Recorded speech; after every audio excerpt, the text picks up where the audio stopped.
Okay. Time to resume where we were last time, which is, I think, right before the end of the game, so we should be able to finish it tonight, probably. You see, Clive, we're not alone. If we are to win the day, we must all play our part. And ours lies beyond those doors.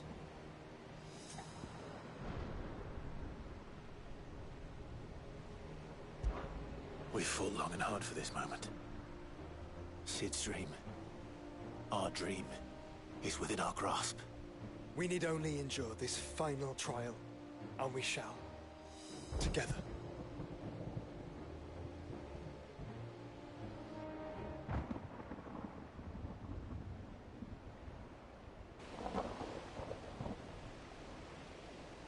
You all know what it is that awaits us beyond this gate. And we shall face it together. Aye.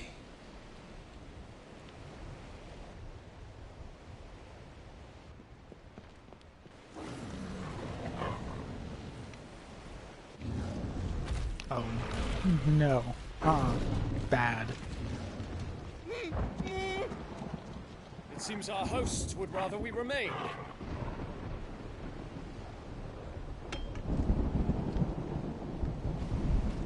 I will stay them. We will stay them. Go! Just don't keep us waiting. Thank you.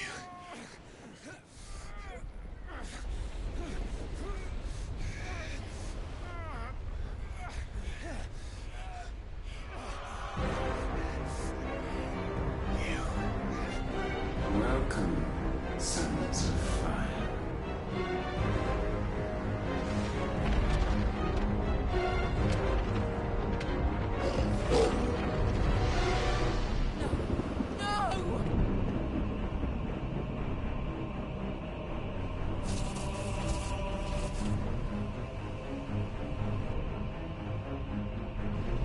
Come back. What?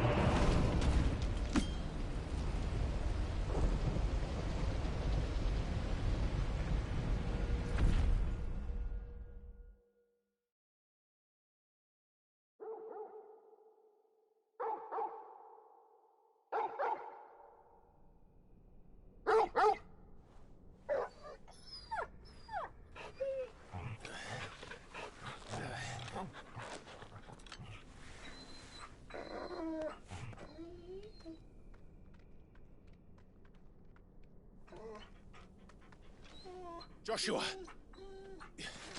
Joshua! Wake up!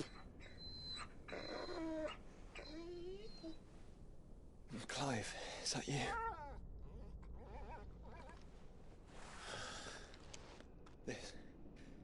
This isn't stone here.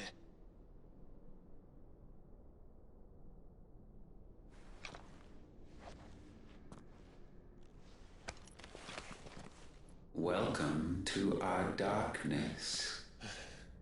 A rift between worlds wherein your kind might reflect. Show yourself! Grave and many are the sins of man. And we would have you know them. All of them. As fate has seen fit to deliver you home, consider this our welcoming gift.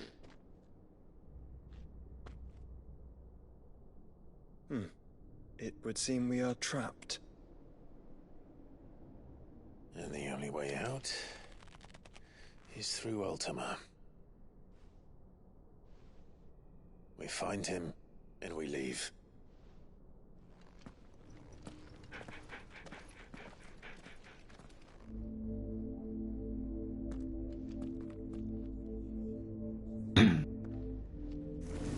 Interdimensional rift, huh?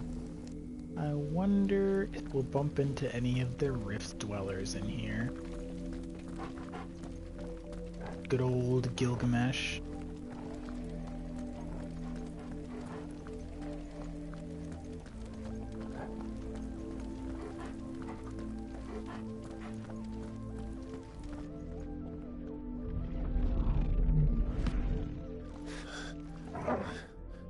If you are to comprehend the full extent of your transgressions, we must go back to the beginning.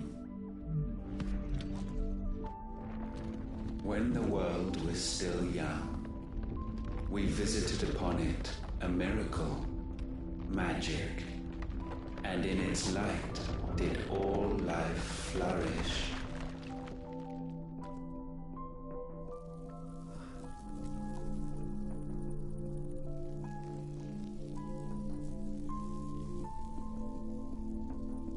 Yet the price for this boon would prove heavy. A pall descended upon the land, painting the horizon black as night. Though we labored to forestall its spread, in this one endeavor we stood powerless. And so we fled, that we might endure, that we might discover a means of salvation.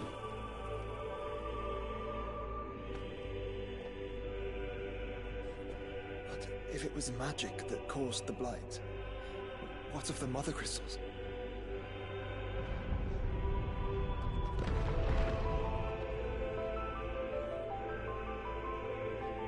I expect he'll tell us soon enough.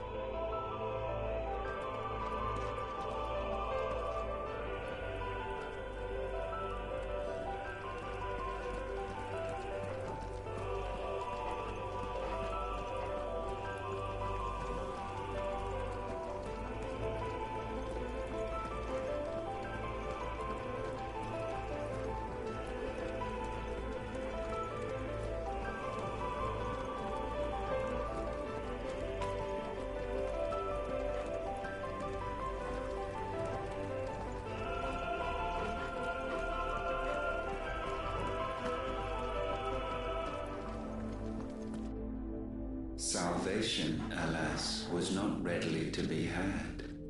First, we would require a land unvisited by the stain of corruption. An unprecedented journey lay before us, one beyond the limits of our fleshly bodies, and so we cast them off.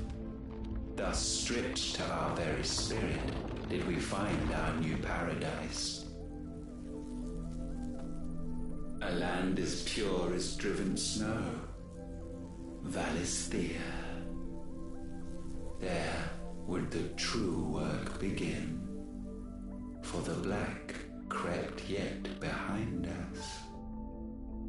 And soon did we arrive at a solution, the illness having spread to every organ.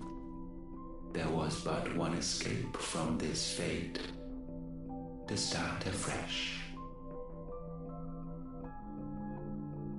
With a new world. The one for which Barnabas labored. A paradise free from the blight where his God awaits. And where, if we only forfeit our wills and abandon everything we hold dear, humanity can join him. So, Ultima would have us follow in the footsteps of the king. And follow we shall. For now.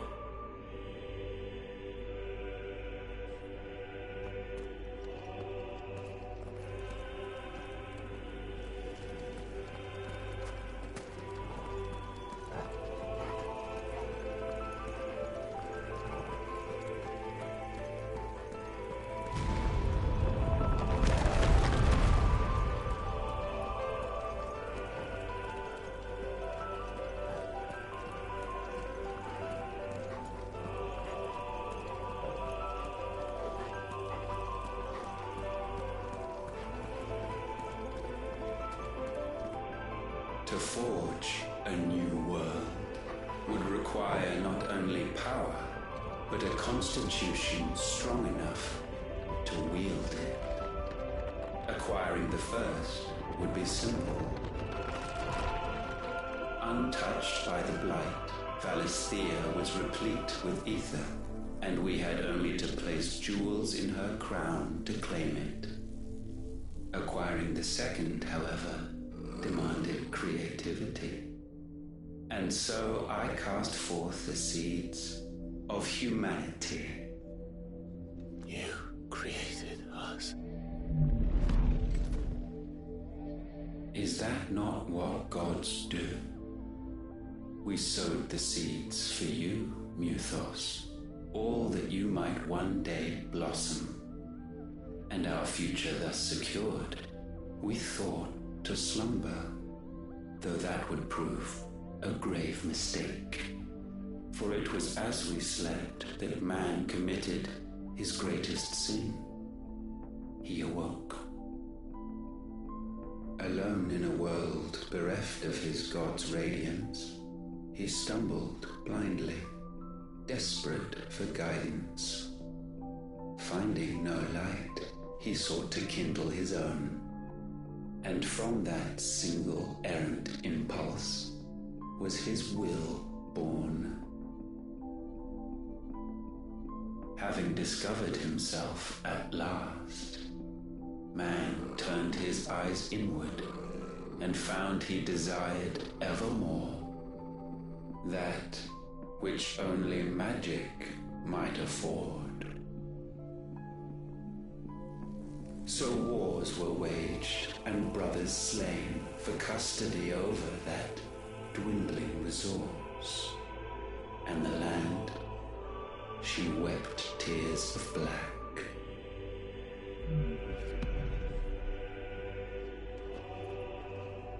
He would condemn us for this.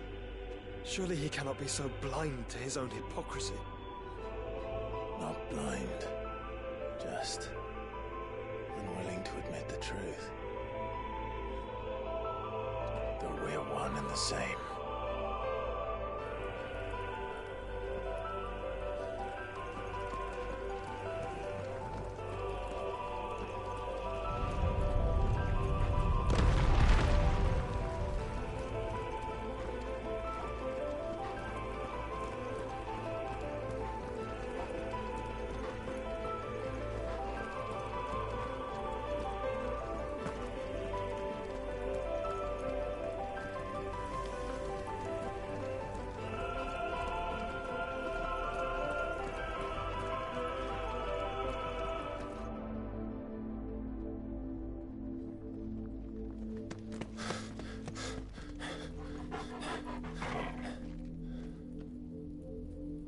Is that Ifrit, or what's left of him? Long have our ashes lain cold for want of a spark. Cast your eyes upon them and see what you must become.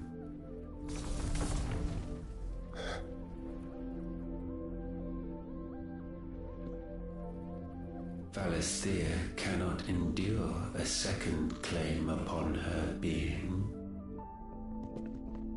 The avarice of man drives her ever closer to destruction. But she may yet be saved by you. It is what you were born to do, why we nursed you and fed you, as your own mother should have. And now that you are fully grown, our Muthos, it is time at last for you to serve your purpose. to right your wrongs? If our sin is wanting to survive, then you are as marked by it as we are. The fault is yours. Our wills were born because you abandoned us. And now, you would have us forfeit them. All for a place in your new paradise. Do you imagine yourselves worthy of one? Mankind has no place in our world. Is this truly so difficult to comprehend? We only ever require you, Muthos, when the time comes to bid this wretched realm farewell.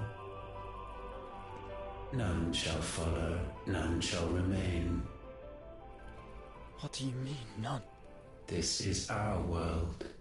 Once the land's rebirth is complete, humanity will have served its purpose. Why would we continue to suffer that which has caused us so much vexation? Because the land doesn't belong to you. It belongs to us all!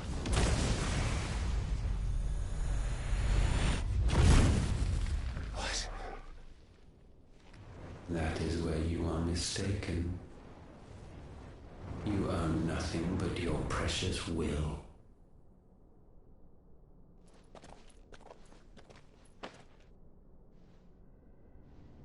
Brother.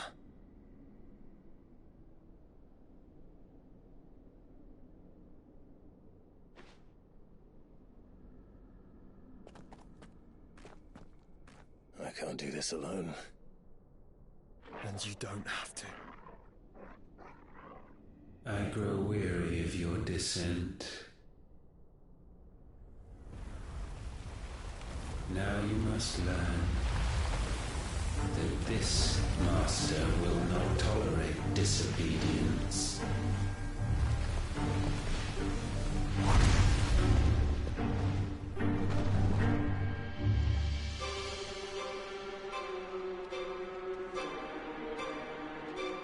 My friends, my family.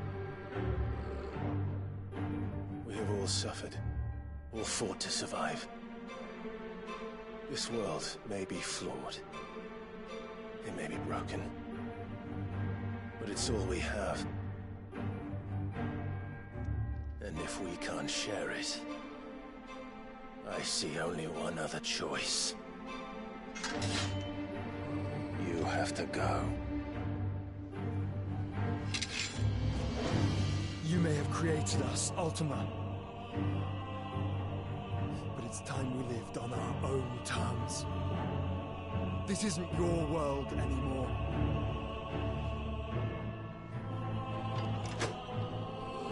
It's us. Bow down, offenders, hearts be-stained. Oh, shit. Ah!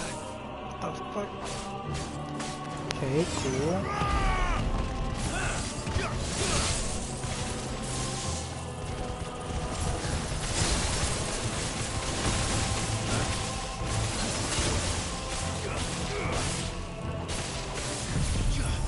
That's not exactly what I was going for, but...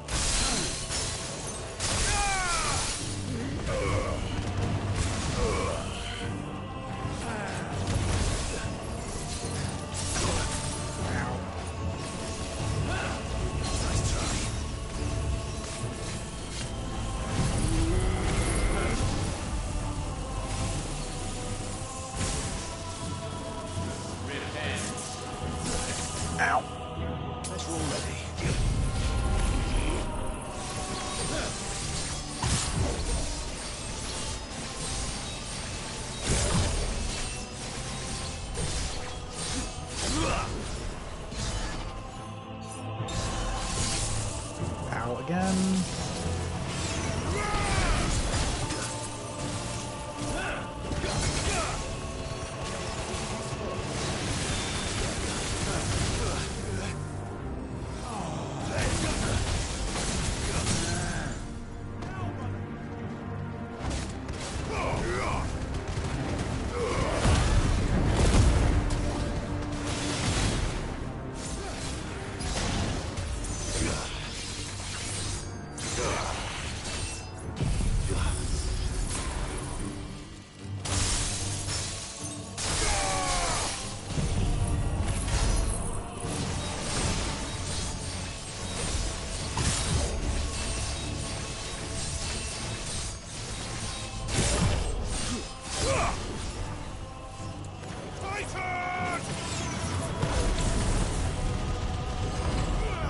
Such foul attaint may not be sublimed through game standing.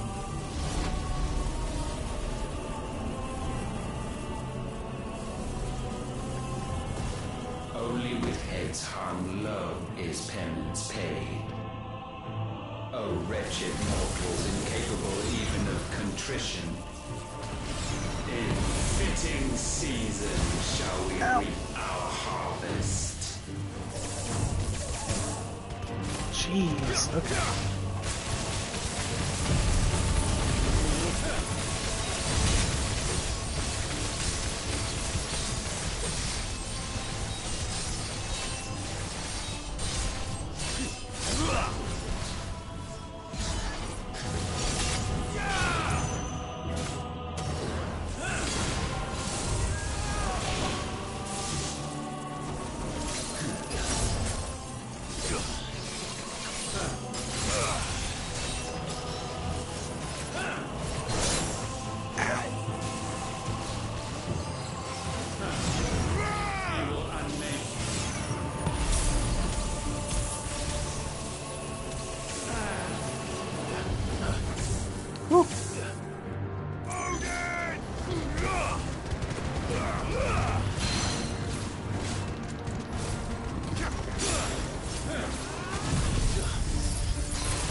Gifted this chance, and still you would raise your hand against the Lord. What now? The darkness bends.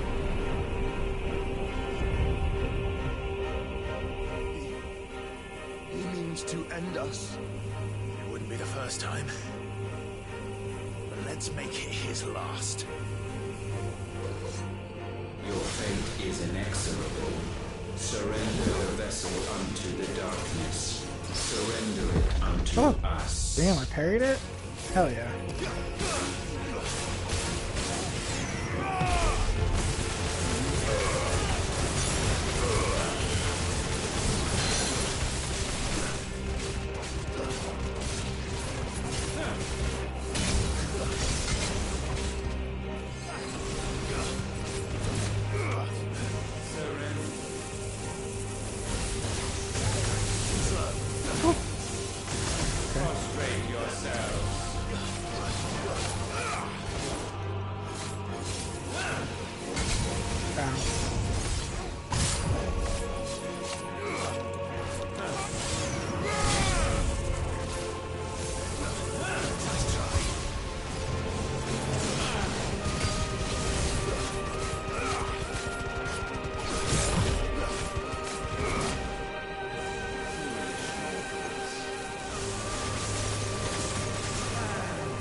Ah, damn it. Pulled me into the thing, so I missed.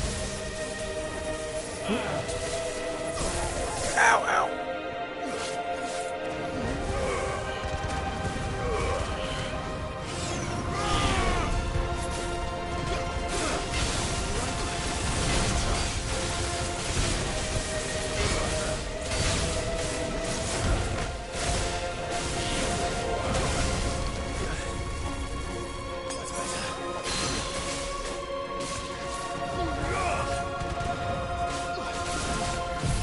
Oh, damn it. Of course.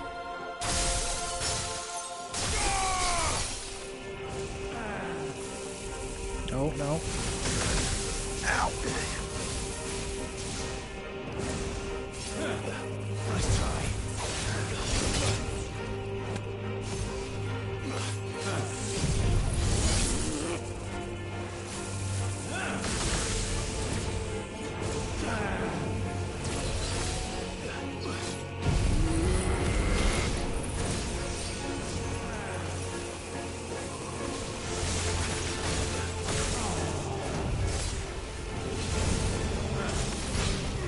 Can't even see.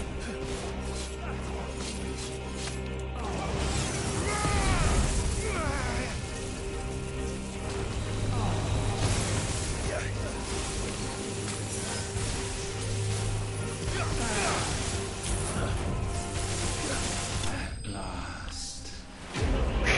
Okay.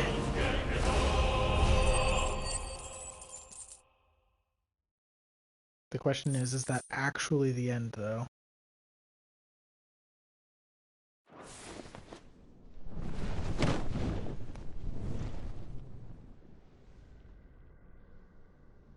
At last, for countless generations, have we awaited this moment.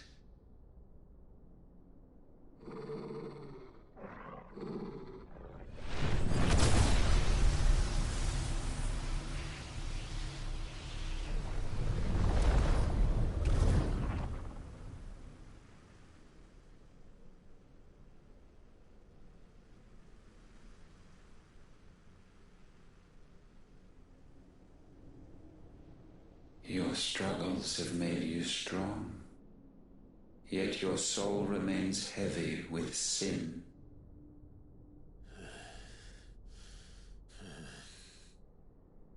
Absolution is nigh. Repent, and all shall be forgiven.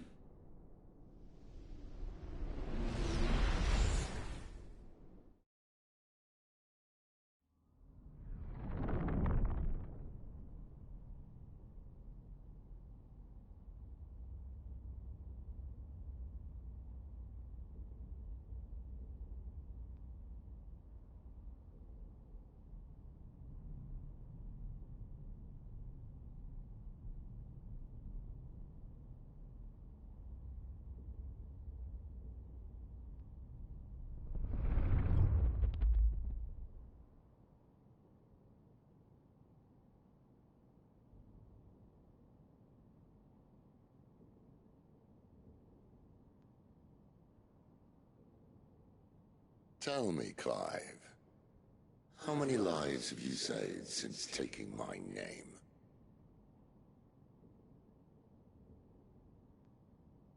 Fewer than we have ruined. Wherever we go, we leave a sea of tears in our wake. These are the wages of your will, son. What good are our choices when all they ever bring, all they will ever bring, is death? There's no atoning, Clive. No matter how hard you try. So why not leave it all behind? Leave it all behind.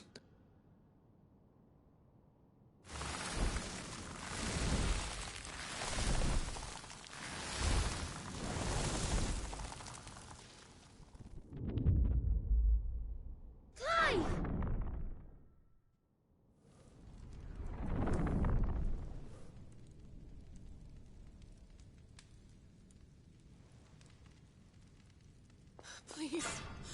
Somebody save me.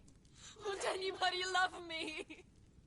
I yearn, yet still she is not mine. Have I not given enough? From will is born desire, and it is this which consumes you, rendering you incomplete. Do you not see how the world bends and warps under the weight of your hungering hearts?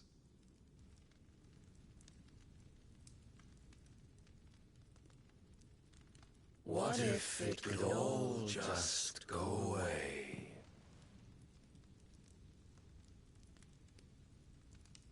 Just go away.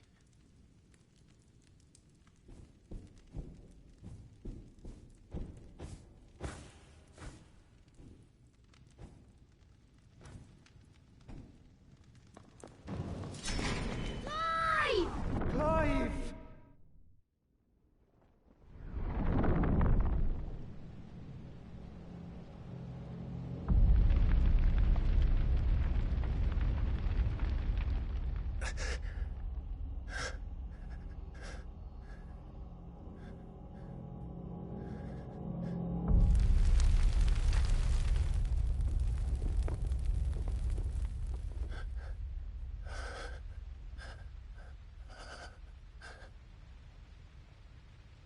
None of this is real.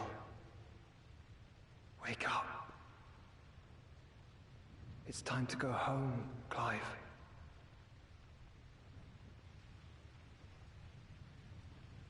Clive. That's right. You're my brother. Brother.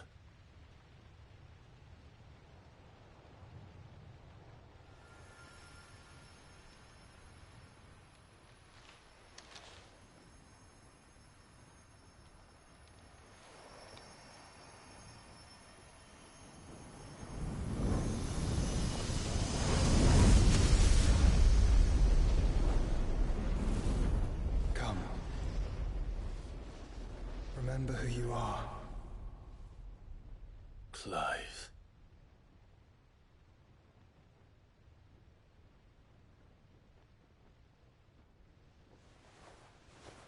Once more, lest you forget.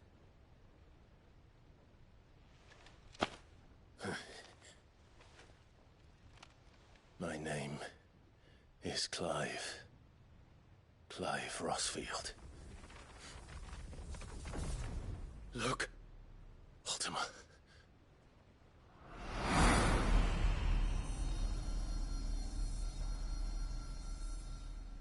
Even here, the light of the vessel's will cannot be quenched. And the Phoenix, his trespass should not have been possible. Not possible unless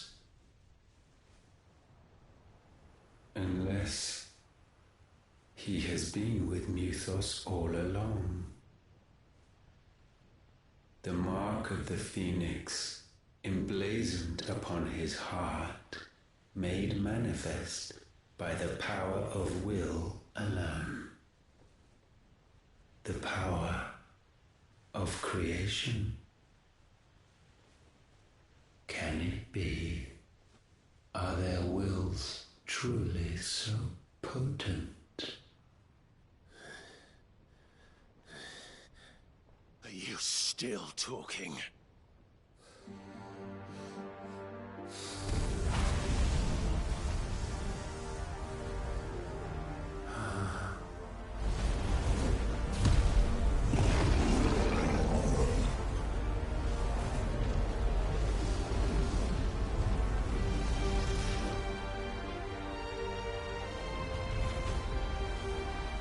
Our flames burn as one!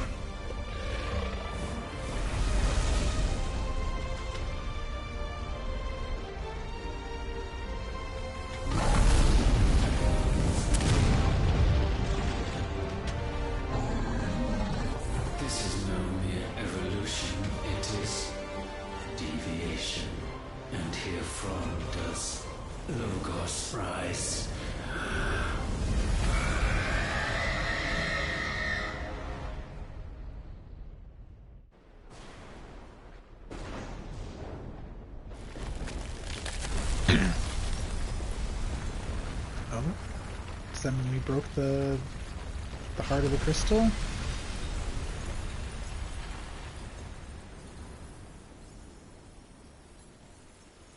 Looks like it. Ashes to ashes. Nice, okay. Which means I have one more story trophy left. So I'm right at the end now. Damn it, Clive. Wake up.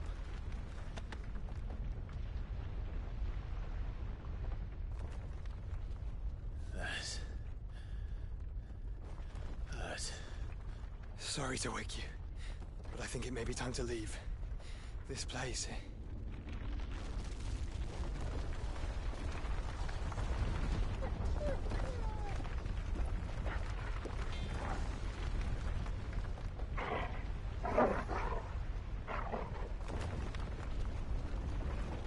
And once again does my creation stray from the path laid before it.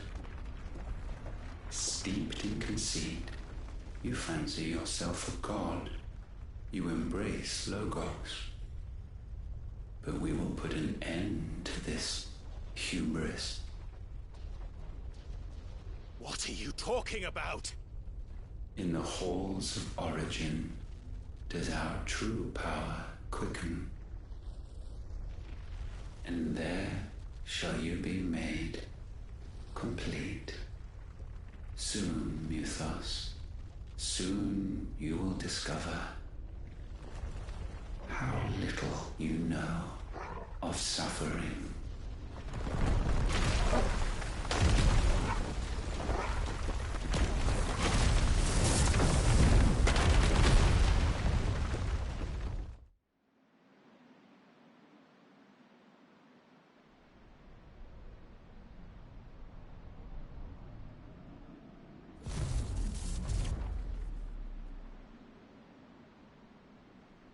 And so the crystals are no more.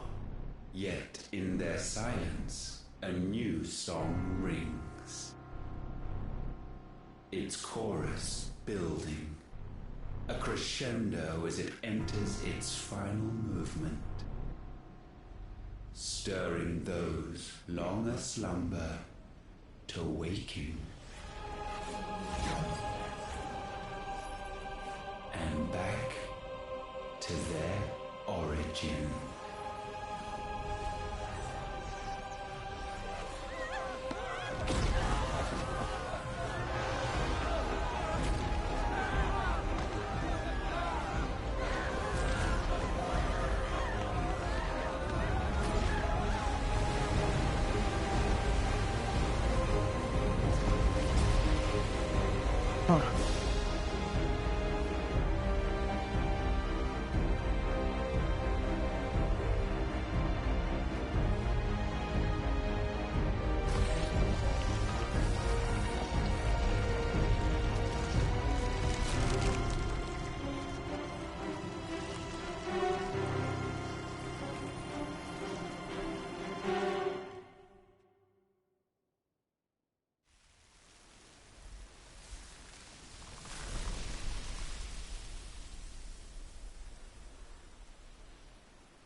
Bloody crystal's cracked.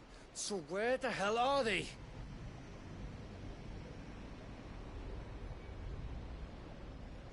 Oh, fuck me.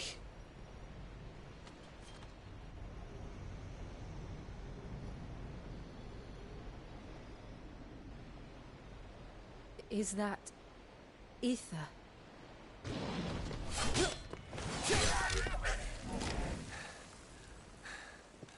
What in good Grieger's name is going on?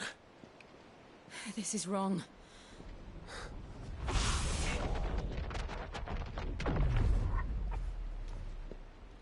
Are we back?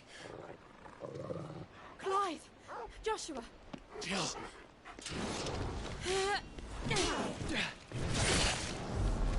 Is everyone all right? We're fine. What happened?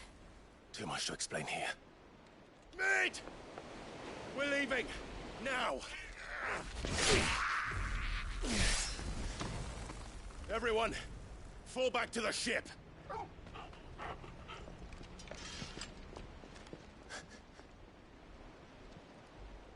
I will be with you anon.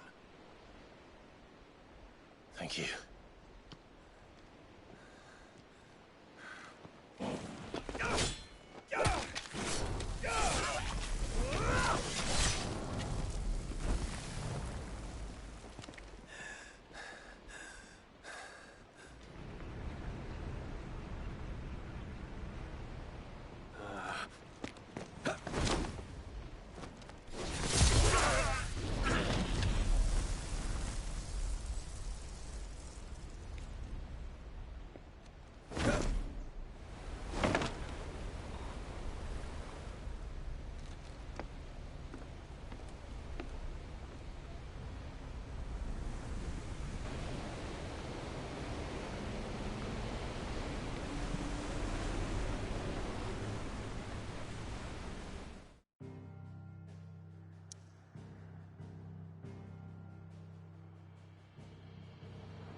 So back to the hideaway it is.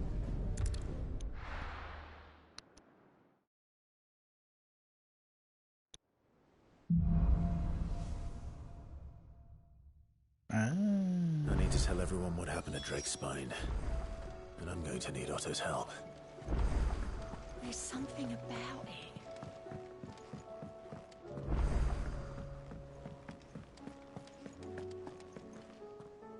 Still alive, I see. Something tells me that eyesore on the horizon is your doing. How'd you manage that? It's a long story. One that I'd rather only tell once. Right. All hands on deck, then.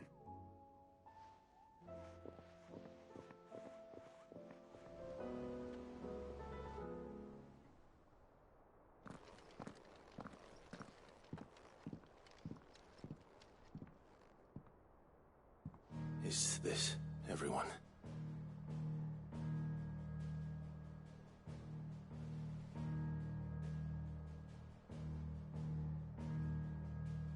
As I'm sure you've all guessed, the crystal which now commands the eastern skies was summoned by Ultima. He called it Origin. Though the significance of that name is as yet unclear.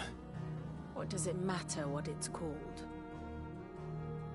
Its emergence tore Twinside asunder and wiped my homeland from the map.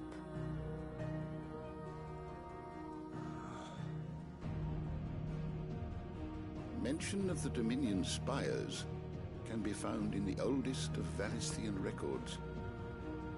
But to the best of my knowledge, none provide any hint as to their true nature.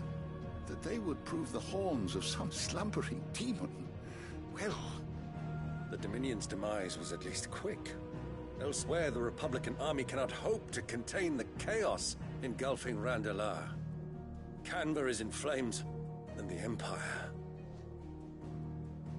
Our allies are crying out for answers. I've sent the Cursebreakers to give them what assurances we can, but right now that amounts to fuck all. They wouldn't be able to stop what the skies have started in any case. People here and across the realm grow sicker with every passing day. Could it be that this new Mother Crystal is like the others? That it draws upon the land's ether? It certainly looked that way from stone here. If that were true, it would explain the hastening spread of the Blight since the crystal's appearance. Would it not? And as the land's ether slowly rises to the surface, it pools, corrupting all who cannot channel its energies. Archay above, ether floods below, and in the middle, here we languish, hopelessly entrapped.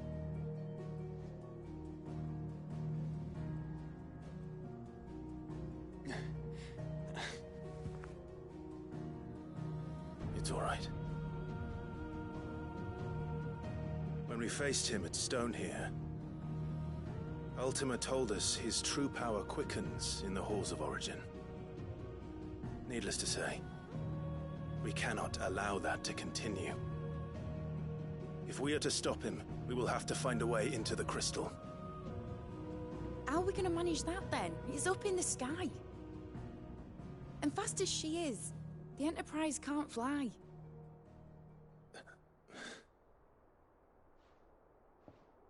It's a lot to take in, and I reckon we'd all benefit from some time to clear our heads. The answer will come to us. Don't you worry. Ain't that right, Clive? Right. That's right. Well, go on then. Bugger off.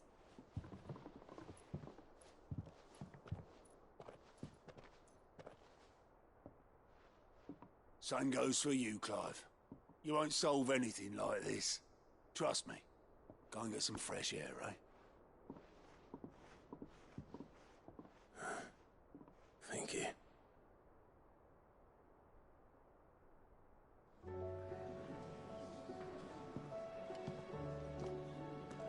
Joshua seemed upset. Let's see.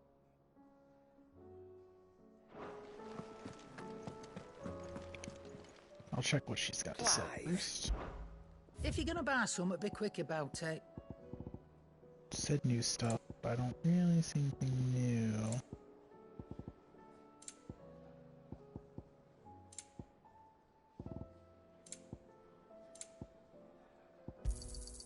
You'll not find a better price than that.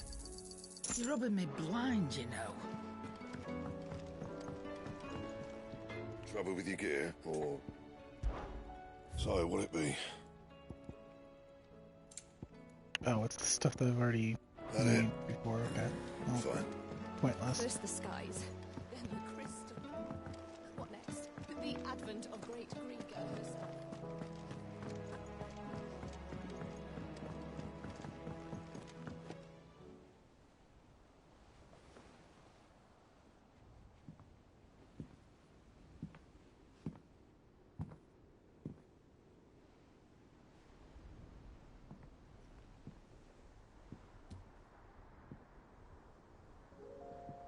Ultima may have created us, but he doesn't make us who we are. Only we can do that. And if he would have us fight for our survival, so be it. It's what we've been doing all along. Much like Ultima himself, it would seem. His new world being naught but a means to survive. And so, we must contend to decide which of us shall inherit the land. Should Ultima prevail, it will mean death for us all. Of that, we can be certain. But even should he fail, what world awaits us? A withered, godless place, where our newfound freedom will most like prove a chain in itself. Well, that may be, but a chain can always be broken. As long as one has the will to break it, it won't be easy. It may take generations, centuries of suffering. And that is if everyone plays their part. But it will happen. And when it does, it will be on our terms. That is the world that awaits us. Indeed. And what better world could one wish for?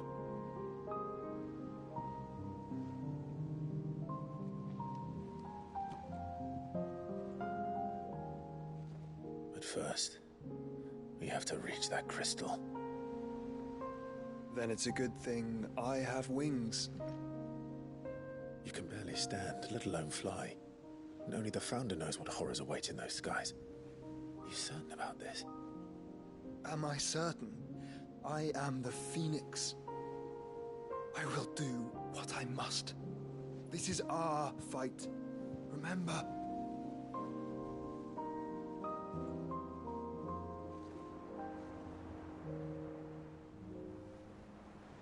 All right. I yield. But only what you must, yes? I'm still your sworn shield. That you are. And what of my wings? Lest you forget, you go to stand against a god. I would not have you succumb to fatigue before the fight begins. Ifrit, your brother mentioned that some few of the dominants who had lost their power to you were still able to prime. Is that true? It is. But their icons no longer submitted to their will.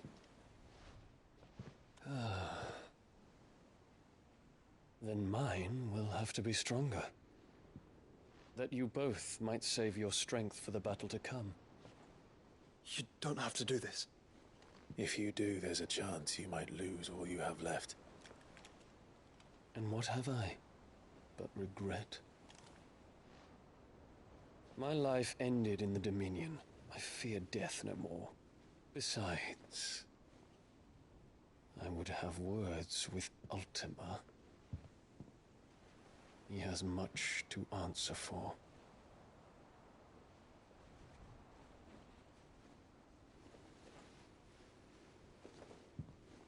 We are in your debt, Dion.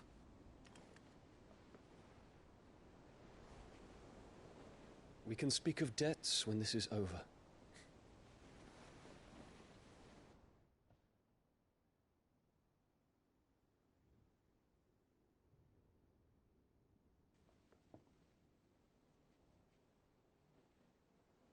He speaks like a man who knows he's not coming back. And has come to terms with that. That doesn't mean that we have to. Does it, Clive? Time to talk to Jill. I only hope she understands.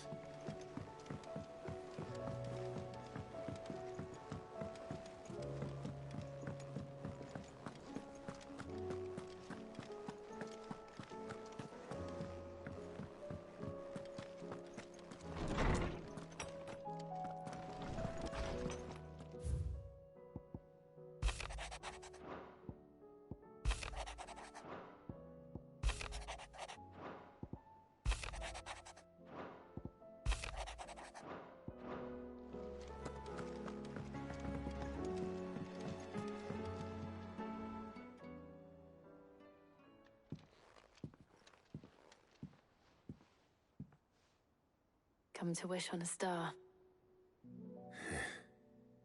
That might not be such a bad idea.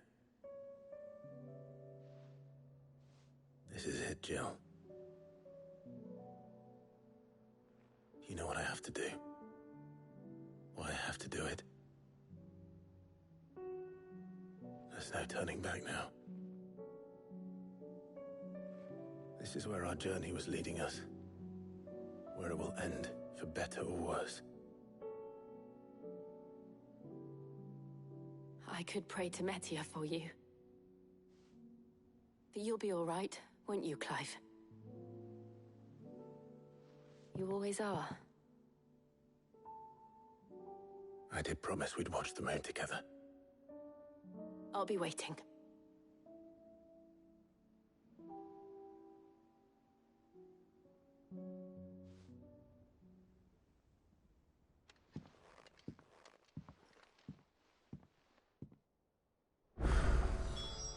It's almost time. Well, time for a million side quests.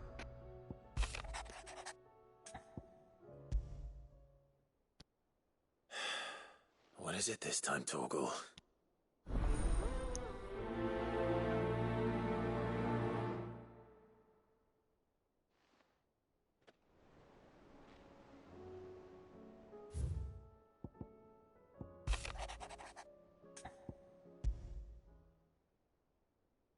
Something tells me this is no mere adventure story.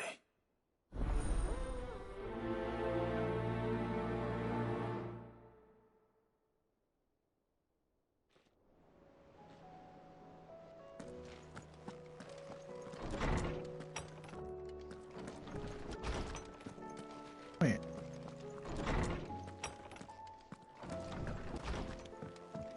Oh, I can't get there this way, of course.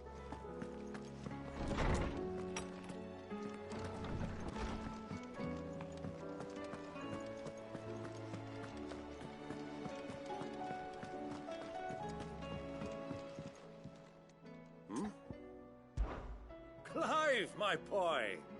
Rutherford informs me that we owe you our thanks. Hadn't intended for you to get involved, but such are the times we live in, huh? I would have done the same for anyone else. You're far too modest, Clive. You'd make a terrible nobleman. But tell me, is the realm truly in as dire a state as Rutherford suggests? From what little I saw, you were right to be worried. I suppose I should have expected the worst. But I was rather hoping the great and good of the realm might have things a little more under control. Alas, it seems that firm leadership is in short supply these days, and without it, the people are bound to lose their way. We must move quickly. But where do we start? True, the challenges that face us are many. But in my estimation, there are two key areas to be addressed before any other. The realm's armies and her larders. As you've seen firsthand, it's every man and woman for themselves out there. Certain cities have banded together to try and maintain some semblance of order, yes, but such cases are few and far between. And yet, the only remedy for the chaos that faces us is unity. A unity that transcends even the borders laid down by our ancestors. In short, if Storm does not stand together, she will fall apart. But how would one even begin to unite the realm?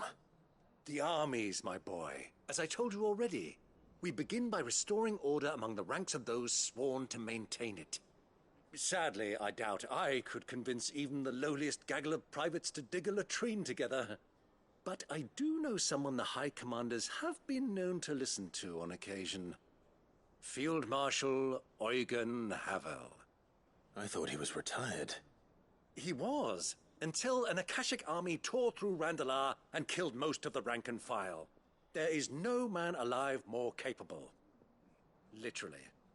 And as luck would have it, I've already spoken with him on the matter. Of course you have. And he's agreed to help. On one condition. That he first speaks with you personally. Havel has always been a man of frustratingly rigid principle, and he has certain qualms about clasping arms with, well, with an outlaw. I extolled your many virtues as best I could, of course, but the old goat was adamant that he be allowed to appraise you in person. You don't mind, do you, my boy? Of course not. As long as chaos reigns, we will never build a better world. I'll do whatever it takes. And if the Field Marshal wishes to speak with me in person, then so be it. That's the spirit. I'll leave for Randalar at once. Would you send a Stolas? Of course. Rutherford is already in the Dhalmekian capital. I'll have him tell Havel to expect you forthwith. Excellent. Thank you, Uncle. No, thank you, Clive.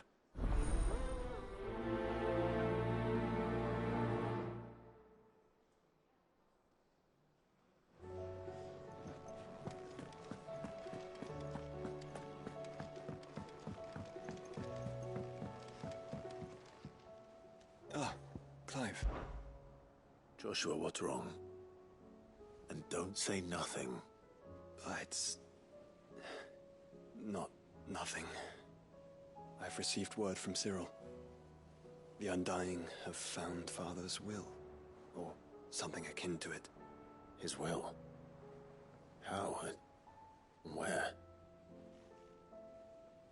In the crypt beneath Rosalith Castle.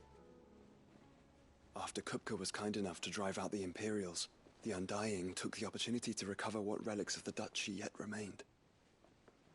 And in the process of doing so, they found a letter from Father. I'm surprised anything survived down there. Cyril asked that I join him in Tabor at my convenience. I have been meaning to go, but... would you join me? Of course. I want to know what's in that letter as much as you do. Very well. I'm ready to leave when you are.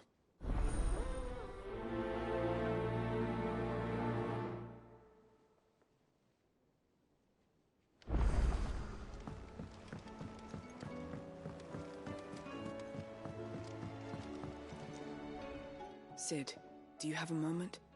By all means. It's my old master. Seems there's no escaping her. She found some way to send me a letter. And something else. Records from a Waluda prison. Seems they were keeping a lot of bearers there. How did she come by such a thing? Finding bearers always was her strong point. And it seems the cells of Balmung Dark are full of them.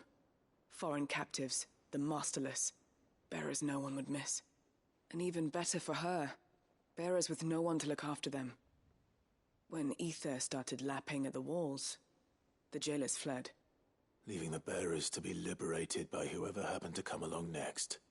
Cid, I'd like to believe that I've earned your trust by now. And while I'm well aware that you've forbidden Cursebreakers from traveling to Waloed, I can't let those bearers die in their cells. I'd rather risk shipwreck on the Shadow Coast than leave them to starve. We'll be needing the Enterprise if we're going to navigate the Narrow. Does that mean... I'm making an exception, but we travel together. And we stay no longer than we have to. Ash is an inhospitable place at the best of times. We save as many as we can, and we leave. Thank you, Cid. There was a name in the prison register. A name from my past. Chadwick. Another of my former master's protégés. A gifted soldier, and the closest thing I had to family. The thought of him held captive in that place. He must be very important to you. He was. Is. Then we find him. The entrance to the prison lies in the shadow of Ravenwit Walls, just beyond the portcullis. We should head there as quickly as we can. I only pray there are still bearers alive to save. As do I, Doris.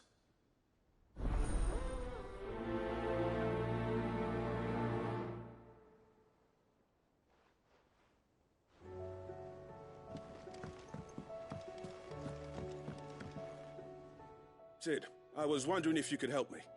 It depends what with. A bearer, but recently freed from his bonds, is keen to join the Cursebreakers. As you know, the work we do is not easy, which is why we test every volunteer's suitability. I was hoping you could oversee this one's evaluation.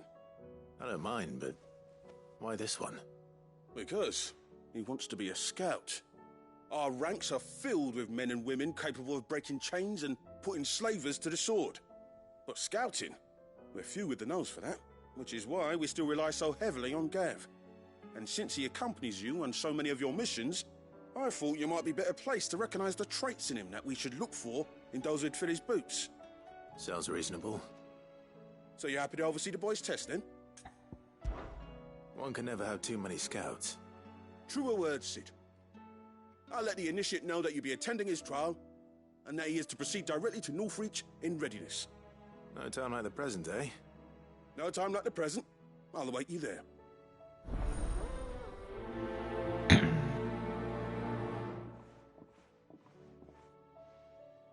Northreach. I don't suppose they could have chosen somewhere closer. Vivian, I read your note, and I'd be happy to help you find the book you're looking for. Thank you, Clive. But tracking it down will not be easy. Are you sure? Please. You have always granted me your wisdom and insight whenever I asked. It's only right that I return the favor. Or at least attempt to. You are too kind. Alas, what I ask of you is rather more trying than delivering the odd lecture. I spoke with Harpocrates to see if he had any inkling as to where another copy might be found, but... But perhaps it is best that you hear the details from him. If you say so. Forgive me, Clive, for asking this of you. But this book, it set me on the path to becoming who I am today. Its importance cannot be overstated.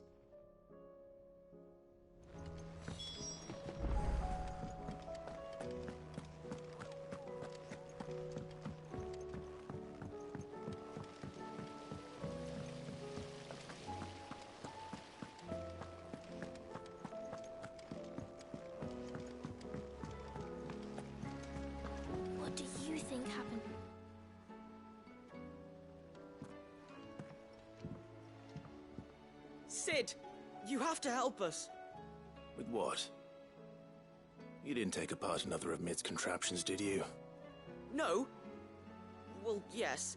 But that's not what we want to talk to you about. It's Miss Mididol. She's been acting strange. Very strange. She's barely ever around. When she is, she acts like we aren't even there. Her head's in a crowd. In the clouds. That's what I said. In the clouds. Well, she does have a lot on her mind. When did you last see her? Not long ago.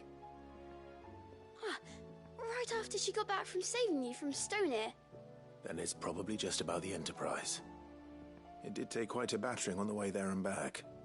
You didn't break it, did you, Cid? You really should be more careful around Miss Mididol's inventions. Don't listen to her. Even if you did break the Enterprise, you could put it back together, couldn't you? But who's gonna put Miss Mididol back together? She seems really sad. Why don't I go and see if I can cheer her up? You do that? For us? She's in her dungeon. Don't scare him. It's not a real dungeon. Thanks for the warning.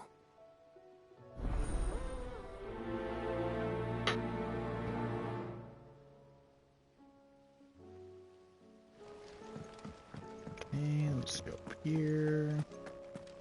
Grab the next quest. And I get to run through all of these. I will not let them be forgotten. Cid, may I have a moment? Of course. It is an honor to finally speak with you. My name is Herman. I've been with the Cursebreakers for some time now, and I wish to be deployed to Ash. Any assignment will do. No. The lands across the Narrow are too dangerous. I will not send good men and women to risk their lives needlessly. Why would you want to go back? I need to retrieve something. Something important. I was raised in an orphanage.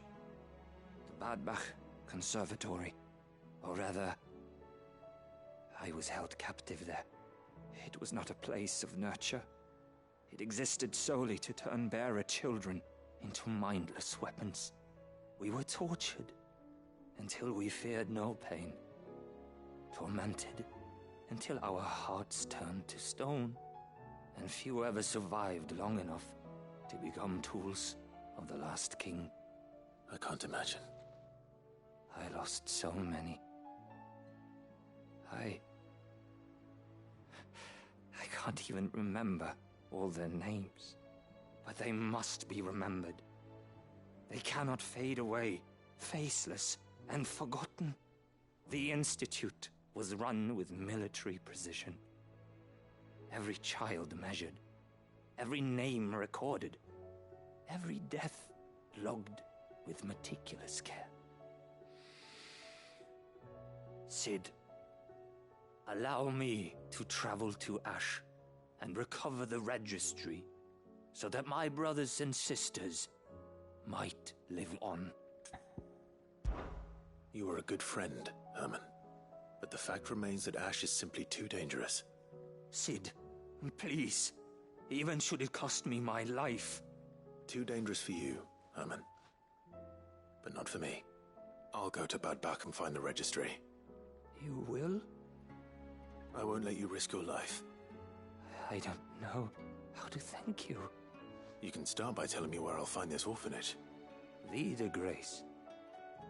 Hidden in a forest, overlooking the plains. All right. I'll see what I can find there. May the mothers guide you.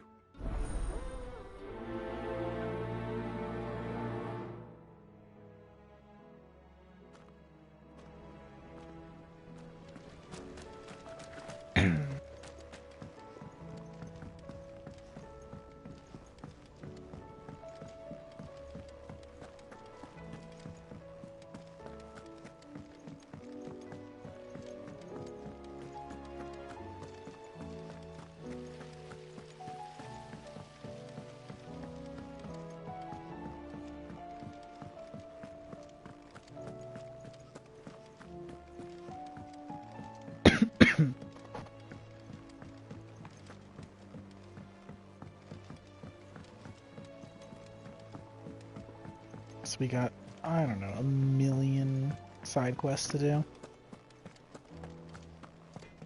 Give or take a couple, I guess.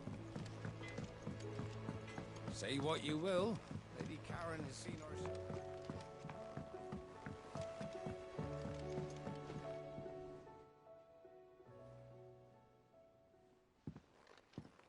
Pining for something, boy. What is it? What do you see out there?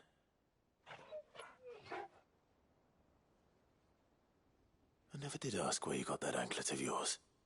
From Sid, that's why. On the day he brought him home. That long ago? And you're only thinking to ask this now?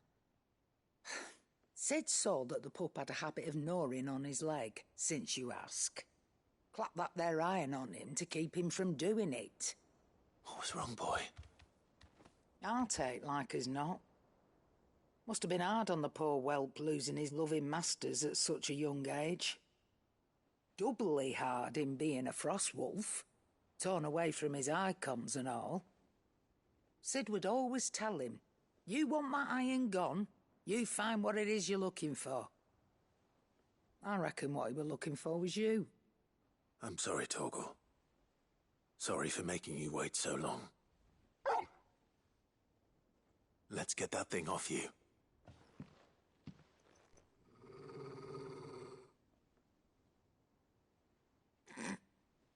Doesn't sound like he wants it off. Indeed. You miss Sid as much as the rest of us, don't you?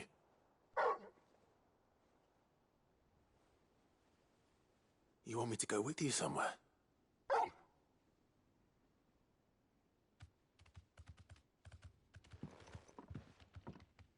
Quick, aren't you? Glad you've been paying attention. Not nearly as much as you have, Lady Karen. Aye, good thing and all. It's not like Gav would have kept him in nuts and rubbed his belly these past 10 summers. Your kindness is appreciated.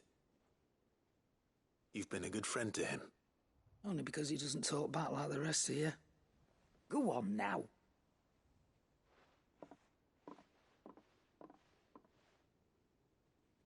Where to then, Torgal?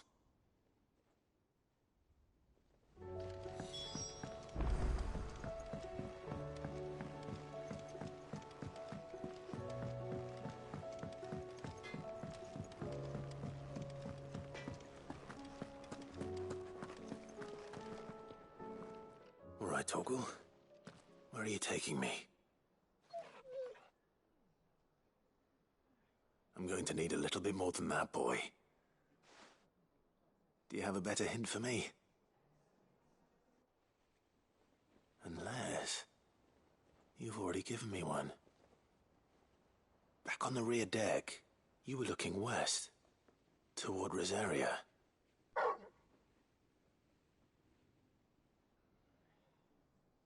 Why don't we try the rookery?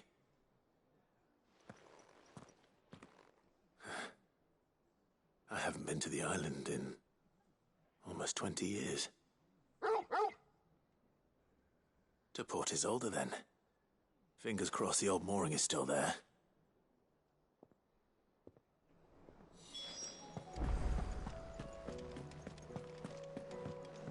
But I'm gonna talk to Arctes first.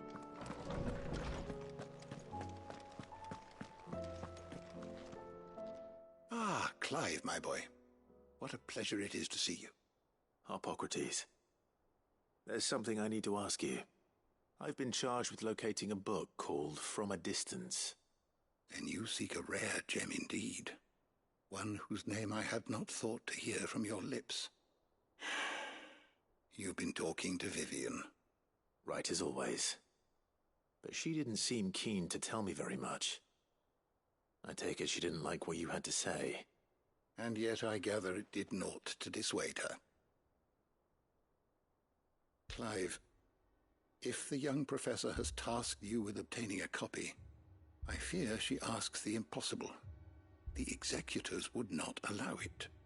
The executors? Coveters of Secrets. A clandestine organization committed to the collection and intenebration of forbidden texts and technologies. One such text being the tome Vivian seeks, chronicling as it does the true history of the enslavement of bearers. A tale which could overturn the established order were it ever to become widely known. Or so rumor has it. I've never actually read the thing, or even set eyes on it for that matter. How is it that I haven't heard of this organization? Why, secrecy is the Executor's watchword. They lurk in the shadows, emerging only to seize that which must be seized, be it books, inventions, or people, before disappearing again, leaving nary a trace. Which would explain why Vivian's copy was snatched from her grasp not long after she found it. By the hand of the Executors, yes. But what drives them? Self-interest or ideology? Fine question. Sadly, all that is known of the Executors can be recounted in a single breath. You may just as soon ask me of their origins, numbers, or the identities of their leaders. Any answer I give would be pure speculation. Then my hunt was doomed from the first. What was Vivian expecting? That I'd pluck it from thin air? Not from thin air, no. From ash. Rumors of the Executors are rife among the scholars of Storm, but rather less so across the Strait. I have a friend. Well, I had a friend in the village of Garnick, a collector of rare tomes, upon which subject we would oft correspond. Alas, I have heard naught from him since the skies fell dark. And no doubt he, too, has turned. But, though he did not mention it by name, it is possible that a surviving copy of From a Distance yet rests upon one of his many shelves, quietly awaiting discovery. If you were, by some chance, able to save even a single book from the poor man's library, I know his soul would rest easier. Very well. When I next find myself in Waloed, I'll be sure to pay Garnick a visit.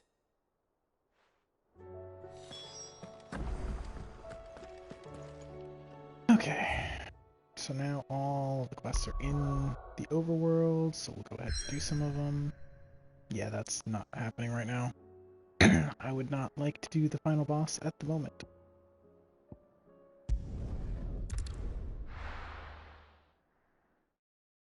We've got so much cleanup to do. Why would I go ahead and do that?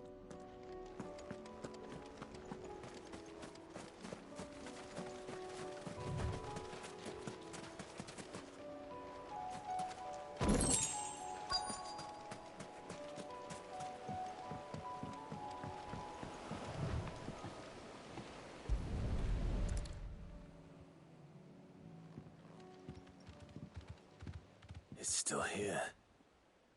After all these years. Lots more than I remember. And you're a lot bigger. You might have to swim, boy.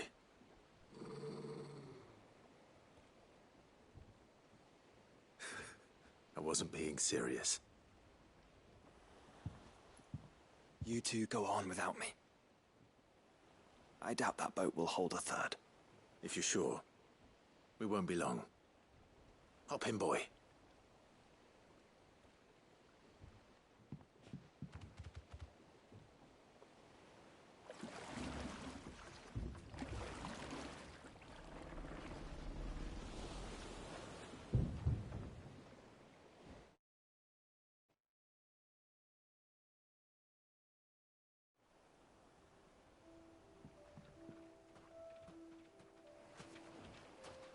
This place hasn't changed at all. The rookery's right through those trees. Come on. Race you there? I bet I could still beat you.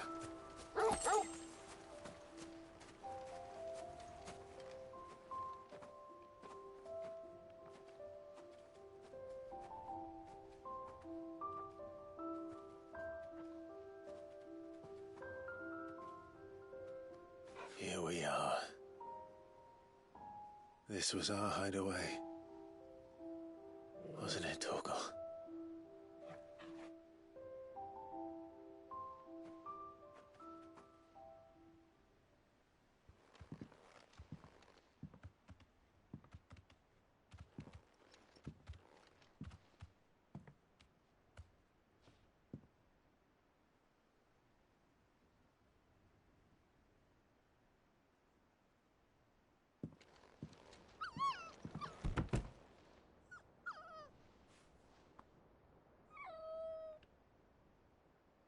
Coming here helped me to forget who I was.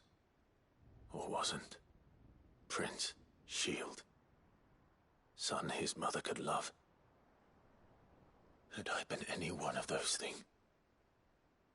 Perhaps.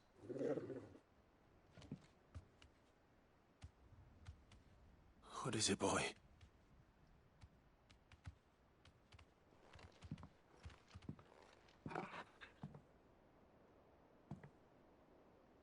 This is all from the castle. And Phoenix Gate. Did you bring these here?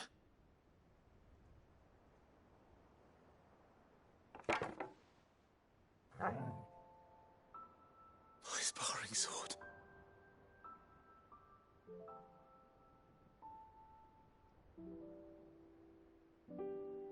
Well. You never stopped looking for me, did you, boy?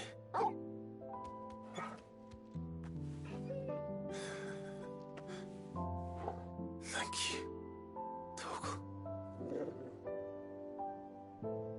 for never giving up, for never forgetting.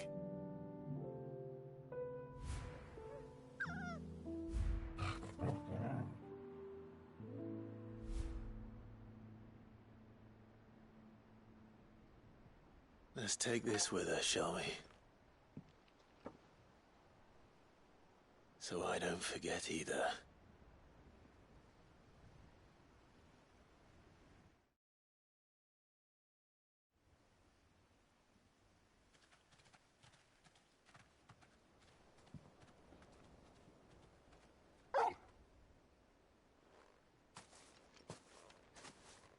That's not the way back to the boat, Torgal. All right. I'm coming. I think I know where we're going.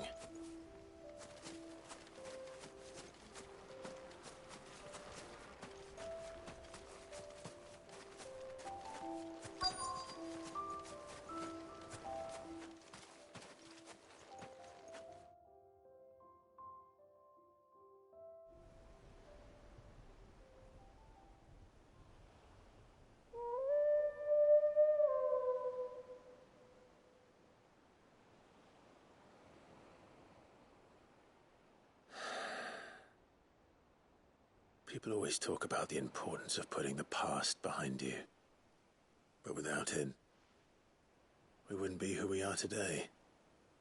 And we certainly couldn't steer our way to a better tomorrow. Come on, Torgal. Let's go home.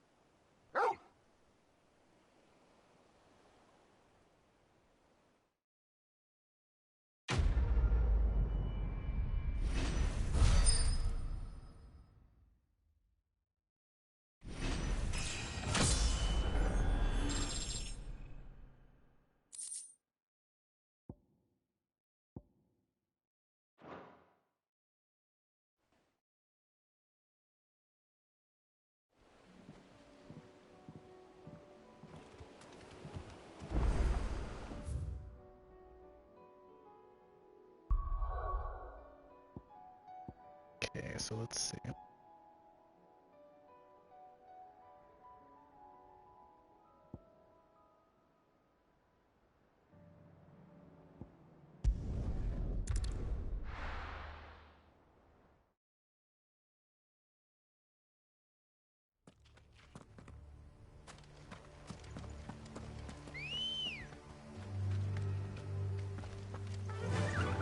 Fly, Ambrosia.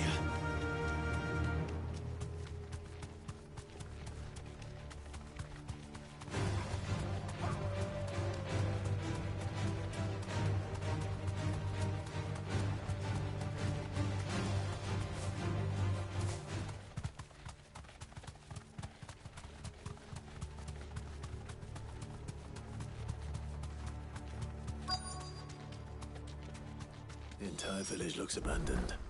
Now, which house would a bookworm live in?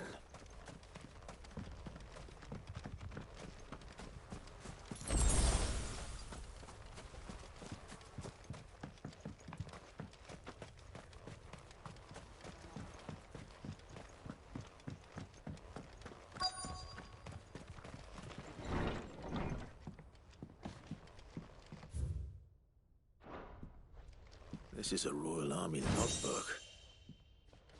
Did he take this from the local barracks?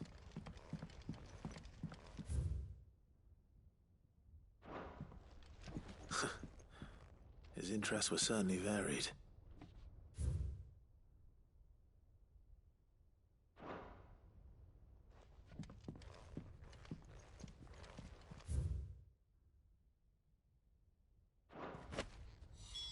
This is it. But if what it says is true, I need to get this back to the hideaway.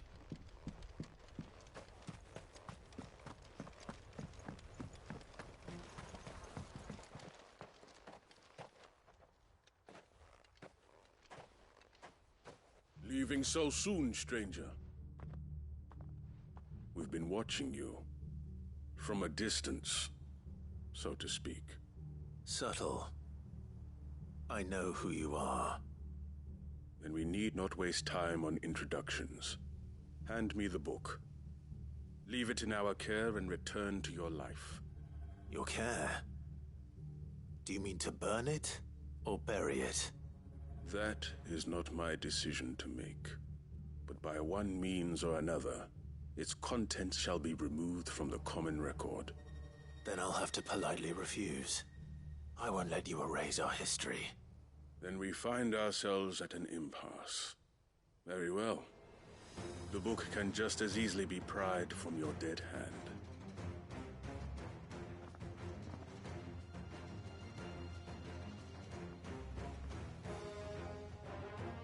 Let's see, shall we?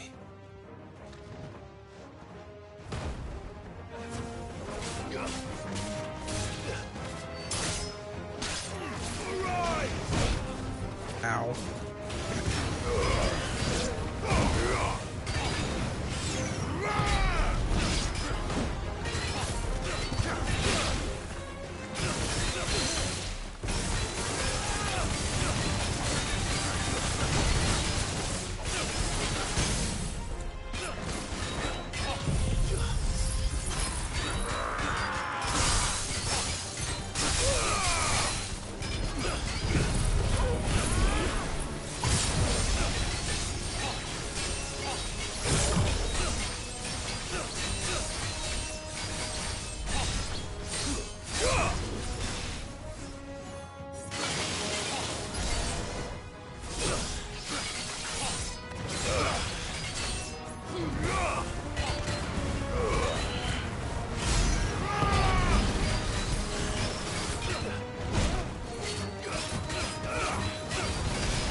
Impressive. But we have other means. We shall claim the book yet. Why do you want it so badly anyway? It lays out in no uncertain terms the vanity and avarice of mankind. It tells the shameful history of the persecution and oppression of a gifted few by a giftless many. Would you say that this interpretation was correct? I don't know. You don't know. Your sword may be sharp, but your wits are dull. So let me answer for you. There is no correct interpretation of history. That a series of events took place may be proved beyond a doubt. But there can be no single, immutable explanation as to why they came to pass. It is a question of numbers and of belief. If enough people believe that a set of events occurred for a reason, that belief becomes the truth. So you're trying to control the truth? We are trying to protect people from themselves. from knowledge that would bring them naught but pain. That is all. You may keep the book, for now. The world is small. We shall meet again. Until then.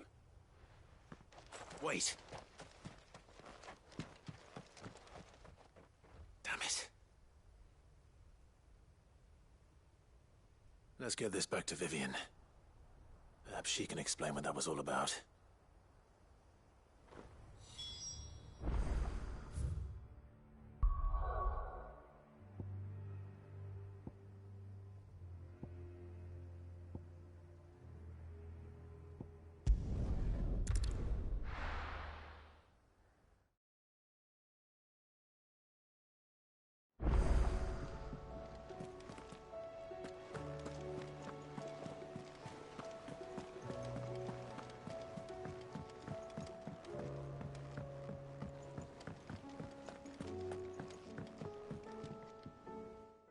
Vivian. I found it. The book you lost.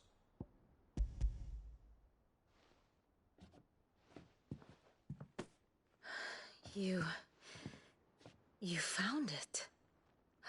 Thank you, Clive. Even though I asked this of you, I was not entirely sure it would be possible. I feared the executors had seized every copy. I met with one of these executors, and I convinced him to let me keep it. He told me something. That the truth is just a matter of collective belief. And that if enough people believe a lie, that lie becomes the truth. It does. But it also means that the truth is not immutable. That it can be changed. Provided that those who wish to change it can convince enough people that their perspective is the correct one. As the sad history of the Bearers proves. You said that the book inspired you to become a scholar. It did. Or its author, rather. She was a heretic, you see. A firebrand and a dissenter. A gallows stood ready for her in every corner of the realm. And by shunning society, or perhaps being shunned by it, she stumbled upon a truth so potent that an entire realm trembled at the prospect of its utterance. I, too, have always felt somehow set apart from the world of men. A stranger to my own species. She taught me that my solitude was not a curse, but a gift. And that, though my journey to the truth might be a lonely one, what I found at my destination would be more than worth the cost. Do you still feel that way? That you're not one of us? Honestly, I'm not entirely sure anymore. Since coming to the Hideaway, I find my thinking somewhat clouded. Perhaps the result of studying mankind from a rather closer perspective than I had intended.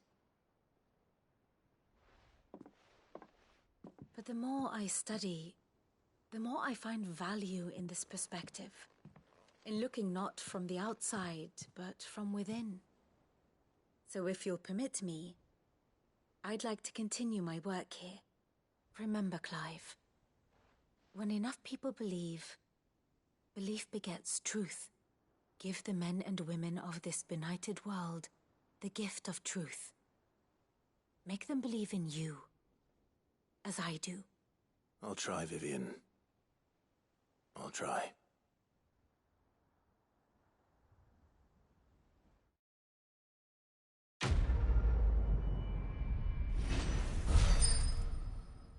Us down. Like, I don't know, 10 more to go? Something like that?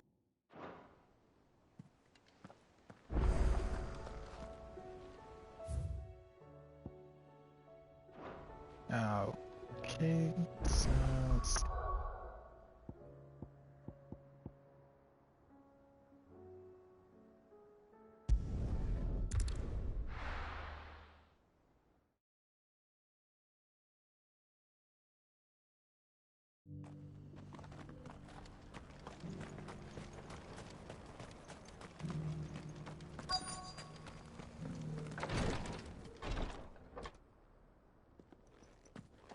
And Your Grace, my lord, I trust your journey was not overly onerous.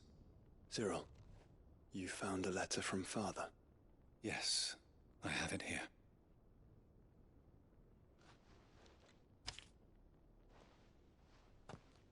If you would do us the honor, my lord.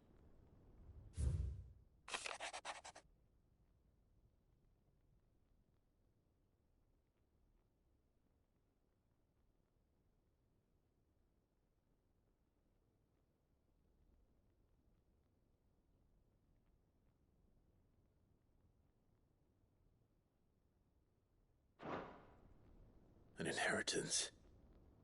It would seem hey, the man. late Archduke penned this missive. Things are going all right. The day before we left for Phoenix Gate. I'm at the very end of the game, story-wise, so I'm doing a million side quests that popped up before I go and fight the final boss. To my predecessor, the former bearer of the Burning Quill, who entrusted them in turn to How's me. things going on your end? The complete emancipation of bearers is their stated aim. But your father's dream did not end there. His Grace also spoke of building hospices to care for those stricken by the curse, and the founding of a new university to further the development of non-magical technologies. With the blight spreading ever more widely across the twins, Archduke Elwyn saw this as the only means of securing Rosaria's survival. He wished to see men and bearers treated as equals. To see centuries of common wisdom overturned. Making good progress on your game too, then, I hope. Achievable within his lifetime. But he thought it achievable nonetheless. Had he not, he would never have written this message. Nor would he have entrusted his vision to his most faithful aides, those who would have stood with you, shielded you from the machinations of the less benevolent personages at court. It's a pity only they are still with us. Nice. It's true that those most loyal to your father were the first to suffer the Duchess's wrath. But one at Did least you remains. get the cat call or whatever already, or gifts. still gotta hope on some good luck for that one? Mayhap it is better that she explain, my lord. After all, the duties entrusted to me by my predecessor extended only to recovering His Grace's will and arranging a meeting with the one who might execute it, or a part of it at least. And where is this woman? She awaits you in the archive, Your Grace. Thank you, Cyril. Shall we then? Well, I'm sure it won't be too big of a problem for you. Hopefully. Just have better luck than Jimbo did, and you'll be all good.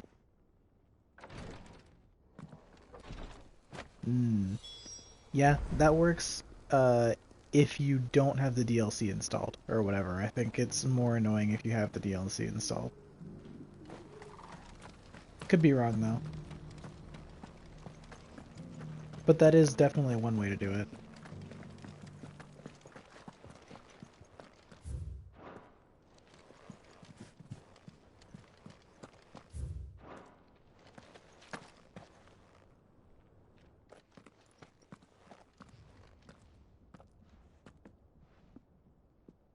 My lord, Your Grace.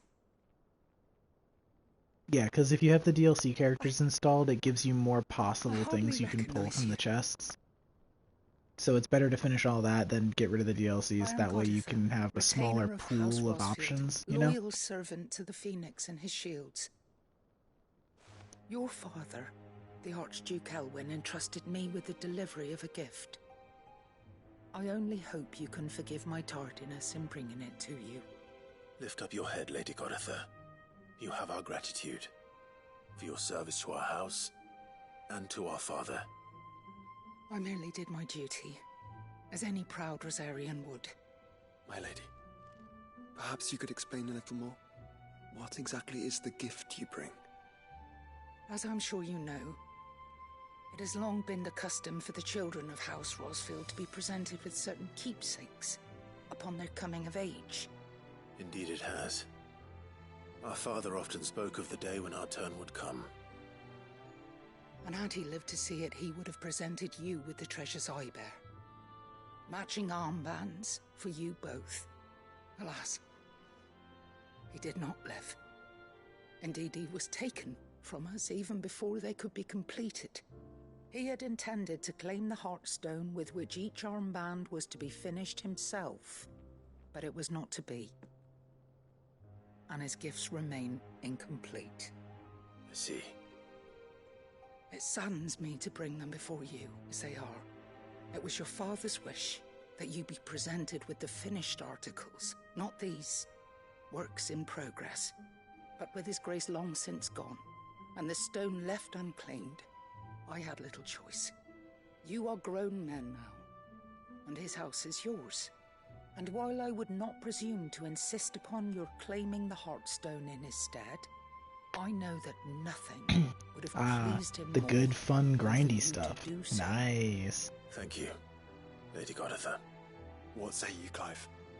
But yeah, at least you got somebody to do the online with. That'll definitely help. Of course, my lady. May our father's will be done. Oh, I am much obliged. Do you know where we might find this Heartstone, my lady? I do. Though it may be a matter of a good deal more than simply happening upon it. It is found in the bellies of elder griffins, you see. We do at least know where to find one. A certain specimen has made its nest in Titan's Wake, not far from here. A certain specimen? You are most perceptive, Your Grace. There you go. Unspoken question. Yes. Hell yeah. In fact, this is the very same beast your father meant to slay. Perfect. I've been tracking its movements. You are since finally were but a free boy. of that game. Were you to slay it in his stead, as men of House Rosfield, it would surely make your father proud. What say you, Joshua? What else?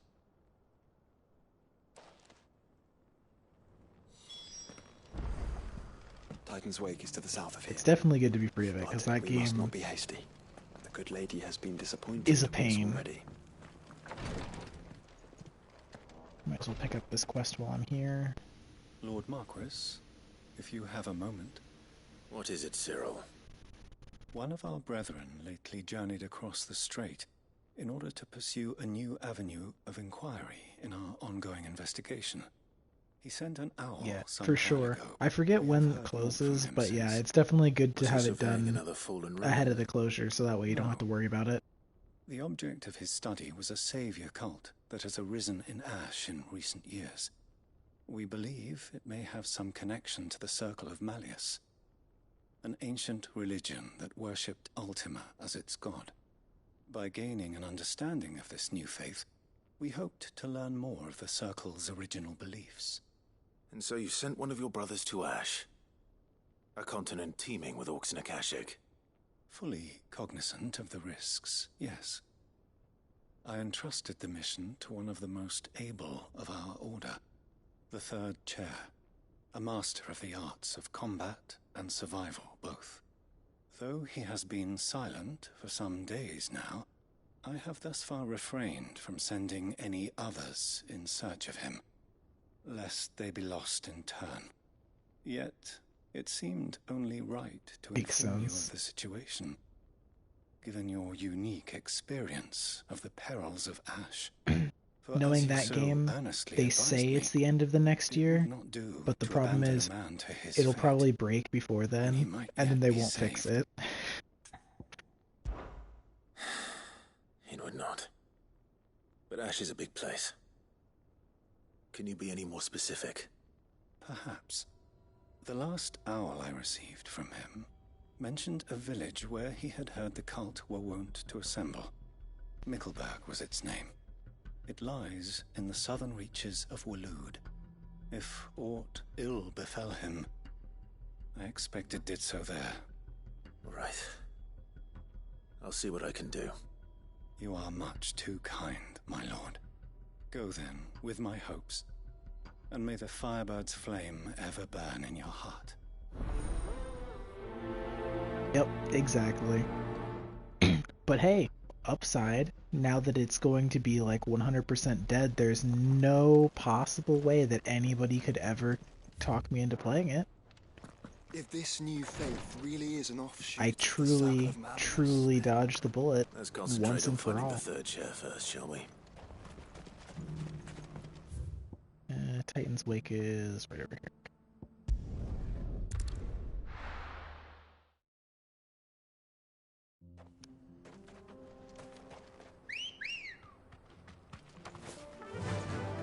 fly, Ambrosia.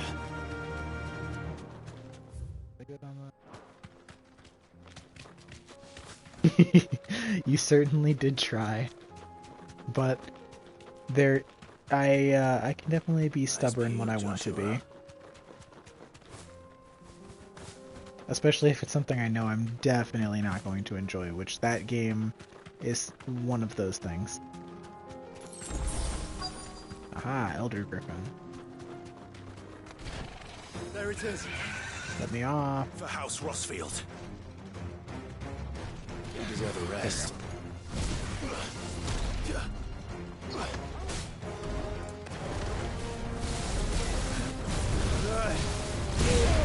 Oh, what the heck? Can't even see.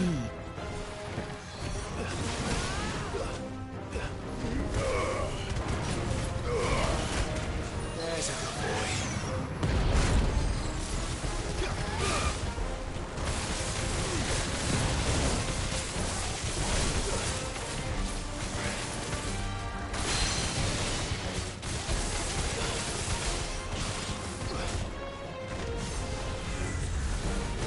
Nice try.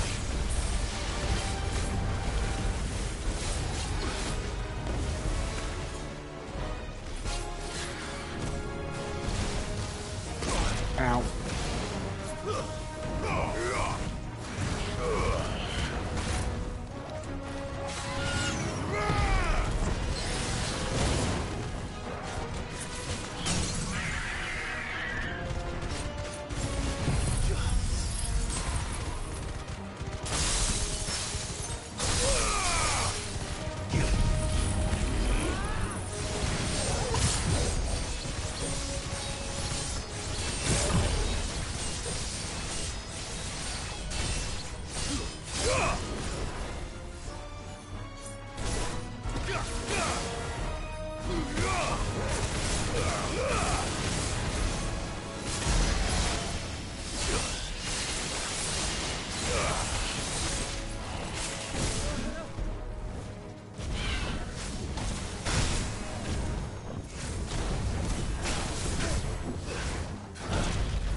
Oh, okay.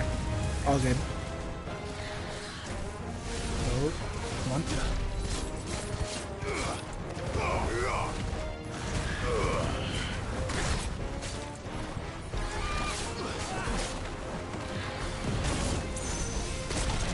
Ow.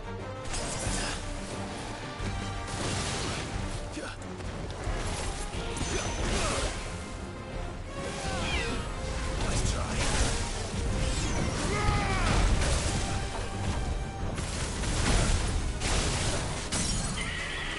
There we go.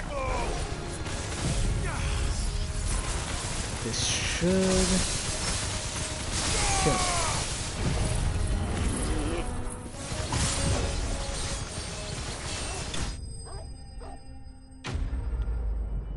Whew, alright, perfect.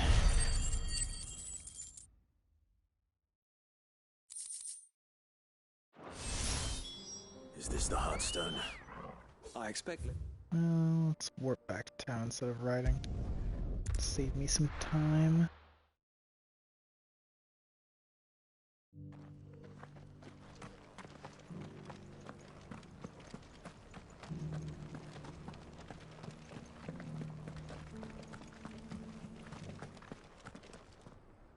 Oh, thank the Founder you were safe.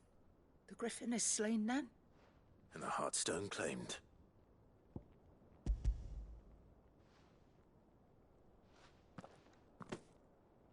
Yes. This radiant luster like frozen flame. It is just as your father described it. Thank you, my lord. Your grace. Your father would be so proud. Lady Goditha, the lapidary is ready. Thank you, Cyril. I will be with him shortly. If you would excuse me, I shall have the stone cut and set forthwith.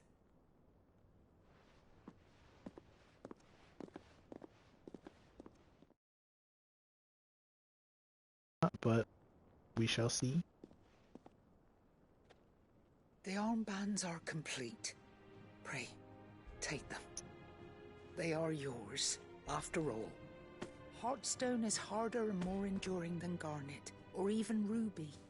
It symbolizes unwavering will and devotion, and the graven vines encircling the stone represent the unbreakable bonds between you.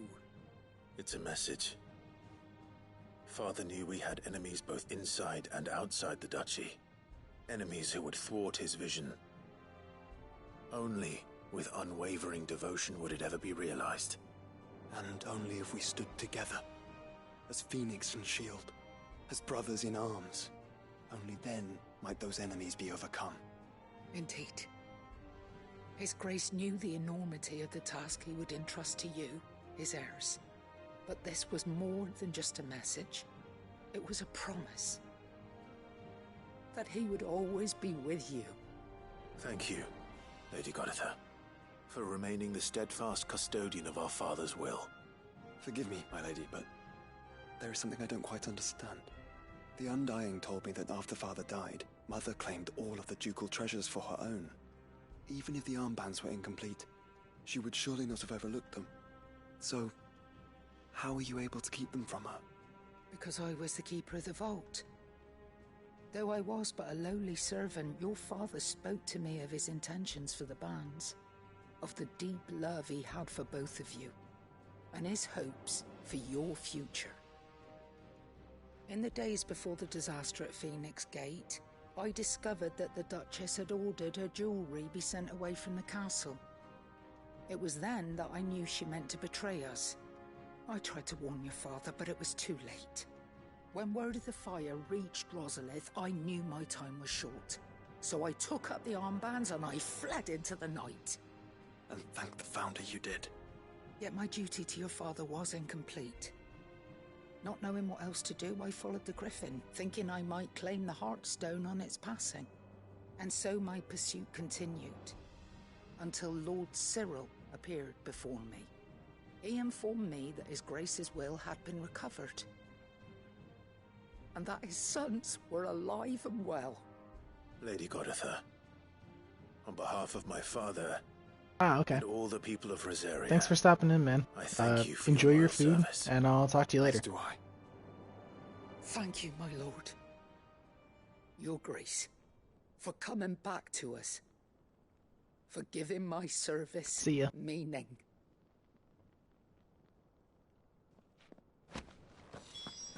Founder's Grasp. The bands suit you well. It must be gratifying to finally receive the inheritance that was denied you for so long. It is. And we thank you for the part you played, Cyril. If you would permit me to play my part a little longer, might I suggest that you make your way to your father's memorial atop Hawk's Cry Cliff? Let him see that you have received his blessing, and that his vision lives on in you. I suppose it would be churlish not to. What do you say, Clive? Shall we pay Father a visit? I think we should. I was hoping to be able to offer him my thanks before we left for Origin. Your father's helm is enshrined there. It has been since the day we recovered it from Phoenix Gate. I prithee claim it, for it too is a part of your inheritance, and I do not doubt that your father would prefer it in your hands than perched upon some lonely rock. Thank you, Cyril.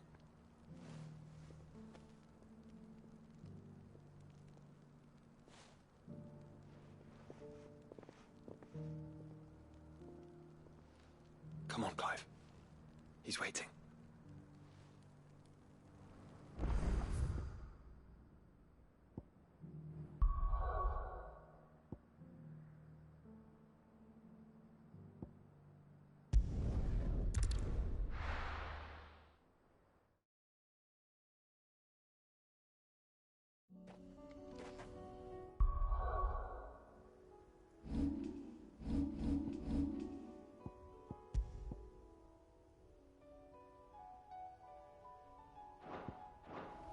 Give me more health, though.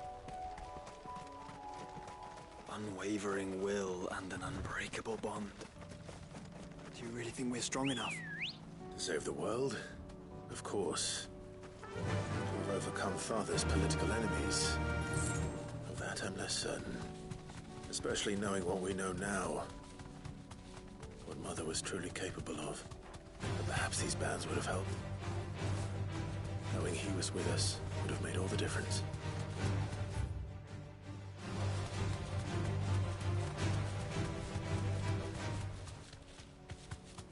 It's just back there.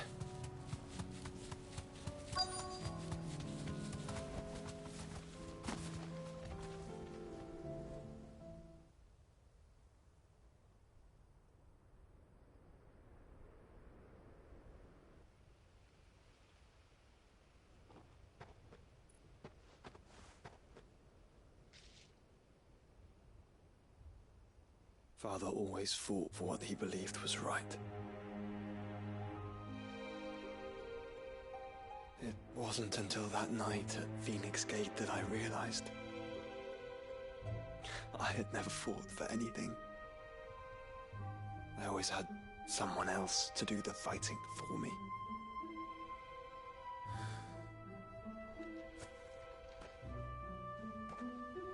No matter how fate conspired against him, he never lost heart, never looked back, never stopped fighting.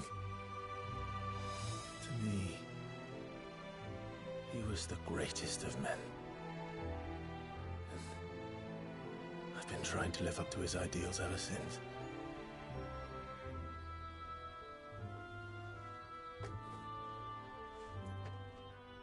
We all have, Clive. We all have. And we'll keep trying. Because that's what he would have wanted. What he would have done himself. Even if it meant standing against the very gods in the heavens. I shall be borrowing this, Father, if I may. That you might watch over us as we follow in your footsteps.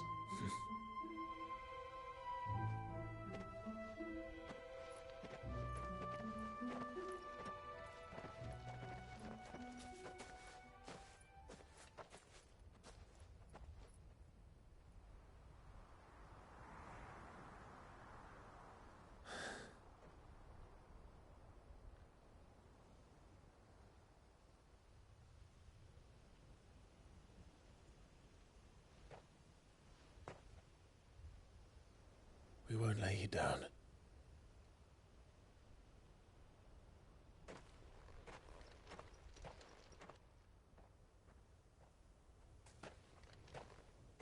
Onward then. Onward. To the end. And to a new beginning.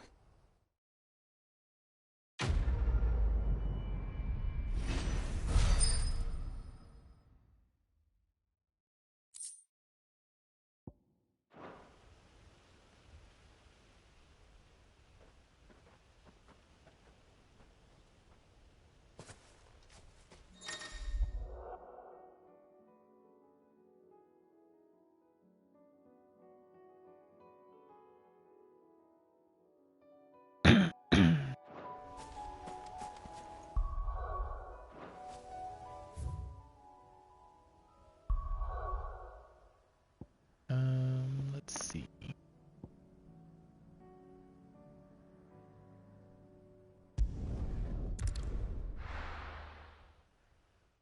Hopefully I can get a couple more side quests done before I have to sleep.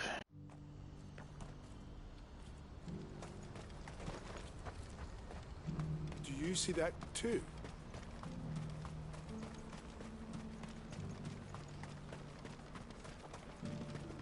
Papa? What is it? Please, just make it stop. I'm scared.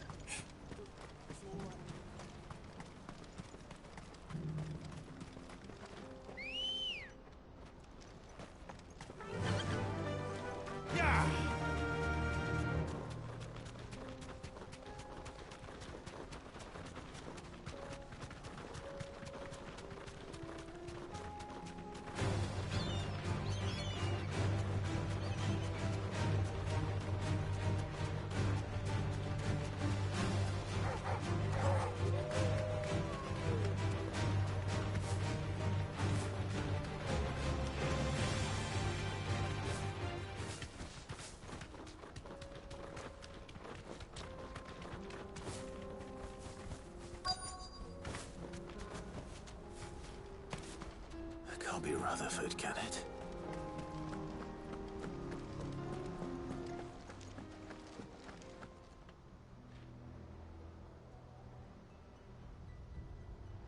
Turncoats and cowards, the lot of you!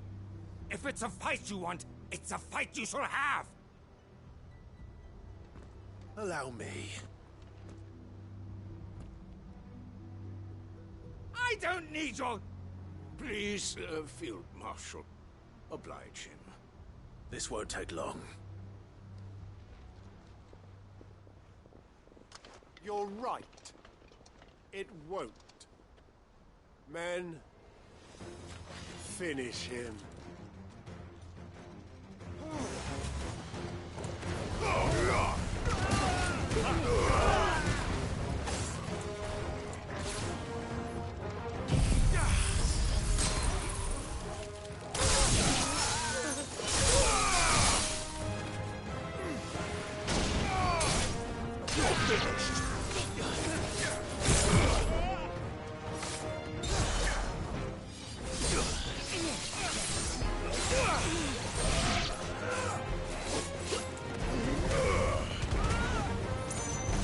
It's over.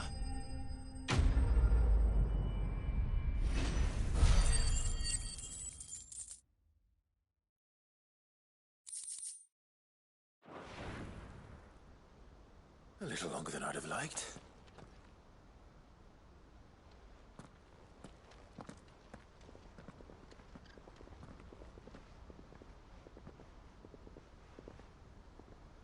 Field Marshal Havel, I presume.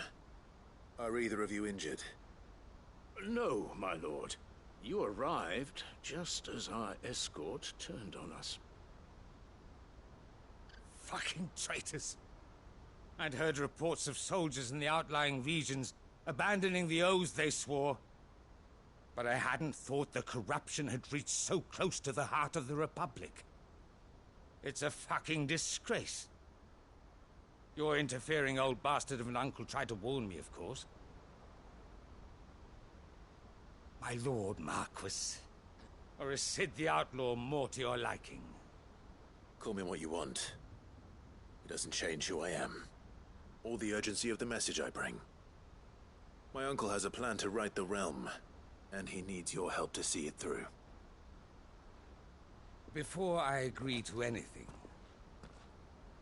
I'd have you answer one question. What do you stand to gain from all this? I won't deny that I might benefit from further chaos. But I seek a new beginning for all of us. And while the choices I've made may not always have been the right ones, I know I made them for the right reasons. For so long, so many of us have been told how we could live, how we could die, when it should have been our decision all along. Now we have a chance to put things right. But in order to take it, we must stand together.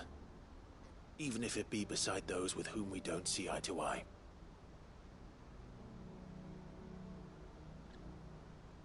Certainly not the words I expected from an outlaw. But perhaps your uncle was right. You are no ordinary outlaw. I'll never hear the end of this. All right. I'll start by ordering my most trusted guard to bring the Dhalmekian fringes under control. Next, I'll make contact with my counterparts in the Imperial Army and see if I can't convince them to try and restore order in their own territory. Thank you, Field Marshal. But they are not the only ones we will need to convince. What do you mean? I don't doubt that I can bully some sense into a few generals. But those they answer to require a different kind of persuasion. And when it comes to honeyed words, well, we will need an envoy. One who can court even the most stubborn of statesmen. You, perhaps? I'm flattered. But I'm no diplomat either. And I have other problems to attend to. What we need is a skilled arbitrator. And I may know just the person. Is that so? And would he happen to be an outlaw too? Of a different kind, perhaps. Well, beggars can't be choosers. I suppose we'll all have to find a little of the outlaw in ourselves if we're to make it through this. Very well. Send your man to me right away. I shall.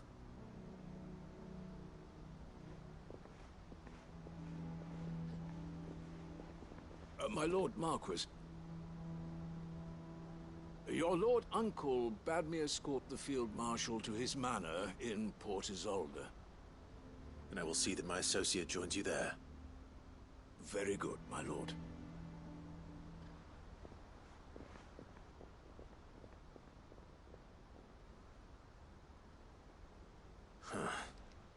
An envoy. I'm not sure I'm the man to talk anyone round. I can barely convince my brother to take his medicine. No. This is a job for someone with experience. Someone like Quentin. I hope I can convince him at least.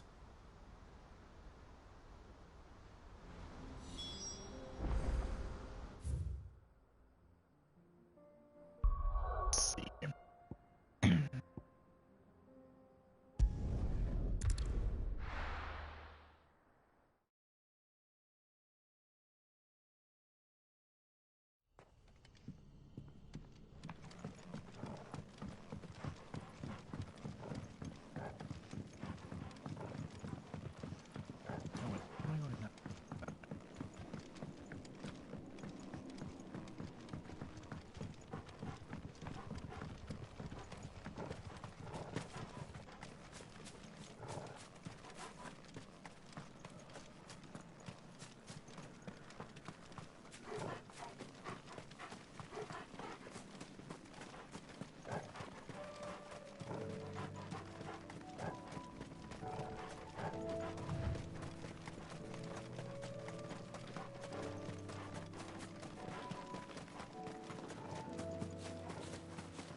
Quentin, I have a proposal for you. Do you now? Something tells me you'll be asking more of me than a cask of Gotand gold. Go on then. Propose.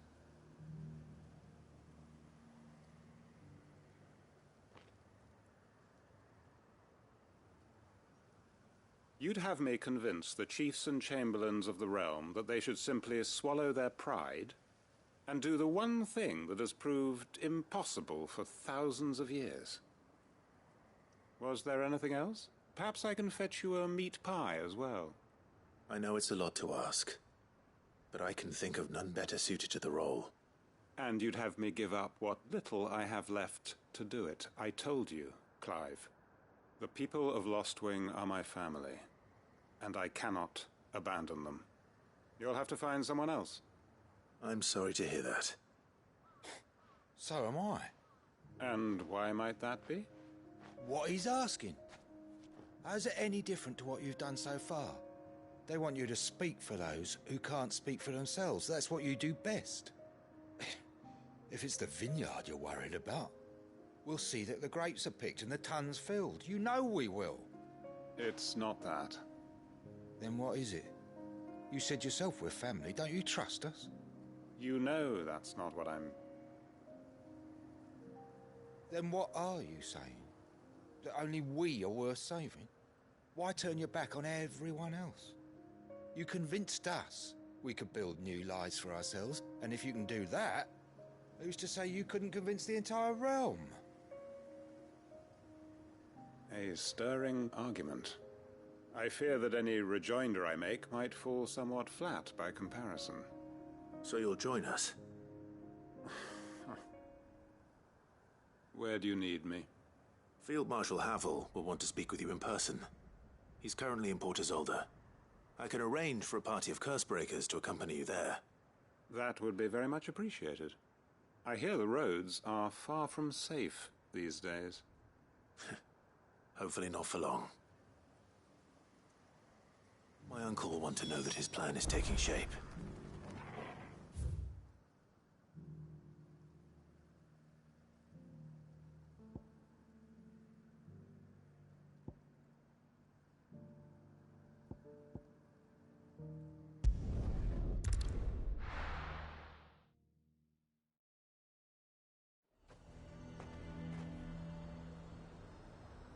Nazaire might at least have mentioned where in Northreach he'd be testing this recruit. I'm nervous. Well met, Cid. This is the Initiate. Ember, present yourself. At your service, Master. Please, just Cid. There are no masters here. Your life is your own. Oh, of course. Thank you, Cid. The Sergeant says you'll be evaluating me at my trial. To become a scout, yes. You are aware of the dangers inherent in that role. I am. But I swore I'd face them. Just like the man who saved my life. And who would that be? Gav. It was him who found me and freed me. No magic, no support, just one man and his nose. Came and sniffed me out. It taught me what one man can do if he puts his mind to it. And I've been training ever since, so that one day I can be someone's saviour, just like Gav was mine. I'm sure he'd be flattered. You clearly have good intentions, Ember. And it sounds like you're under no illusions. Stick to this path and you'll make a fine Cursebreaker. So, what? Have I passed? You haven't even started yet. Now listen.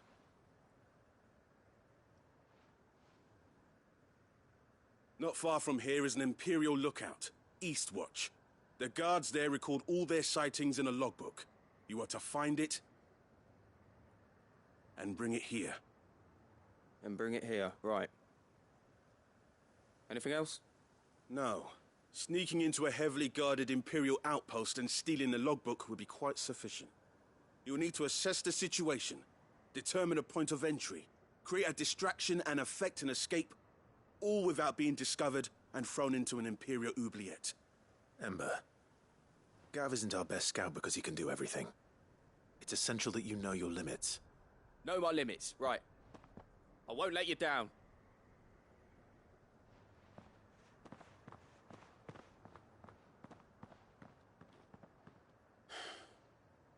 It shouldn't be as dangerous as I made out. But keep a weather eye on him all the same, would you? On my way. All right, Ember. Impress me.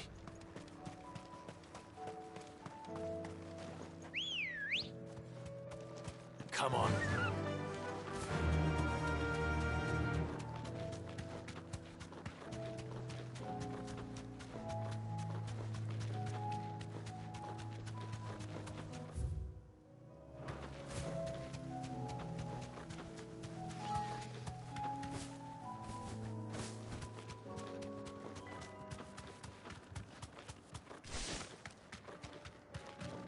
These are clean kills.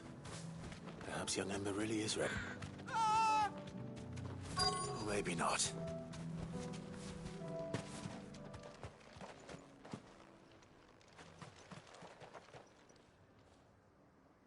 Damn it.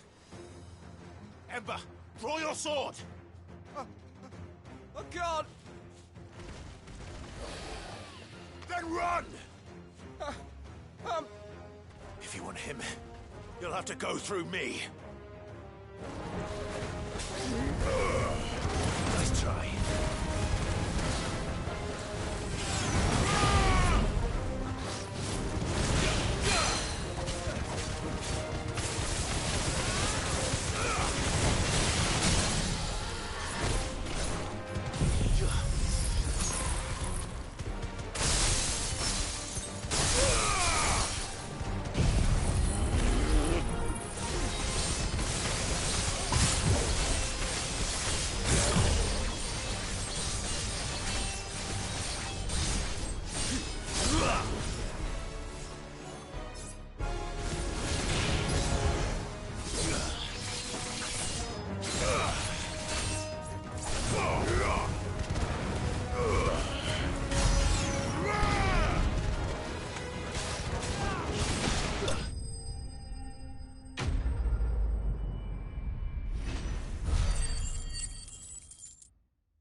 Ember, are you...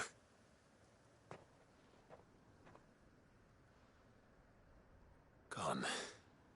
Of course. Scouts really are a rare breed.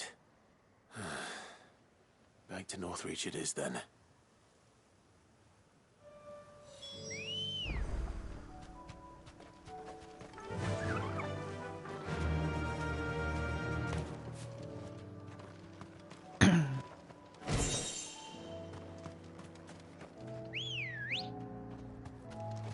Come on. Fly, Ambrosia.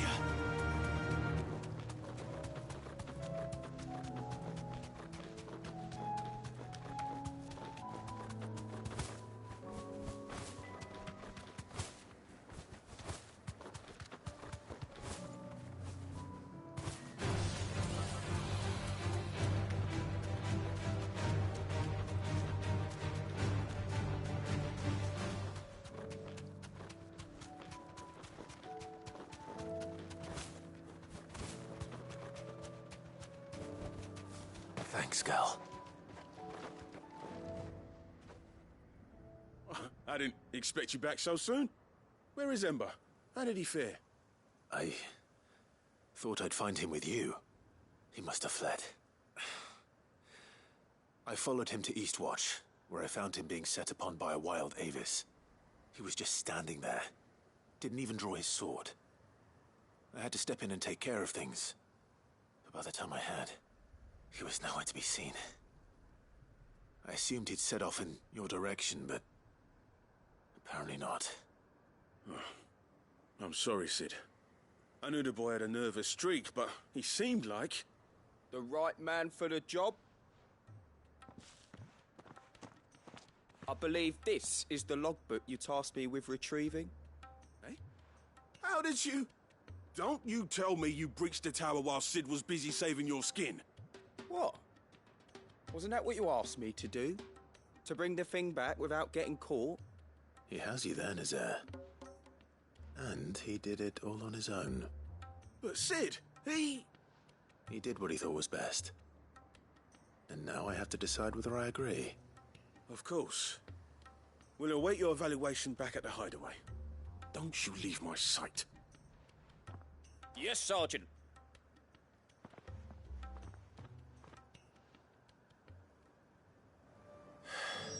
This won't be an easy decision.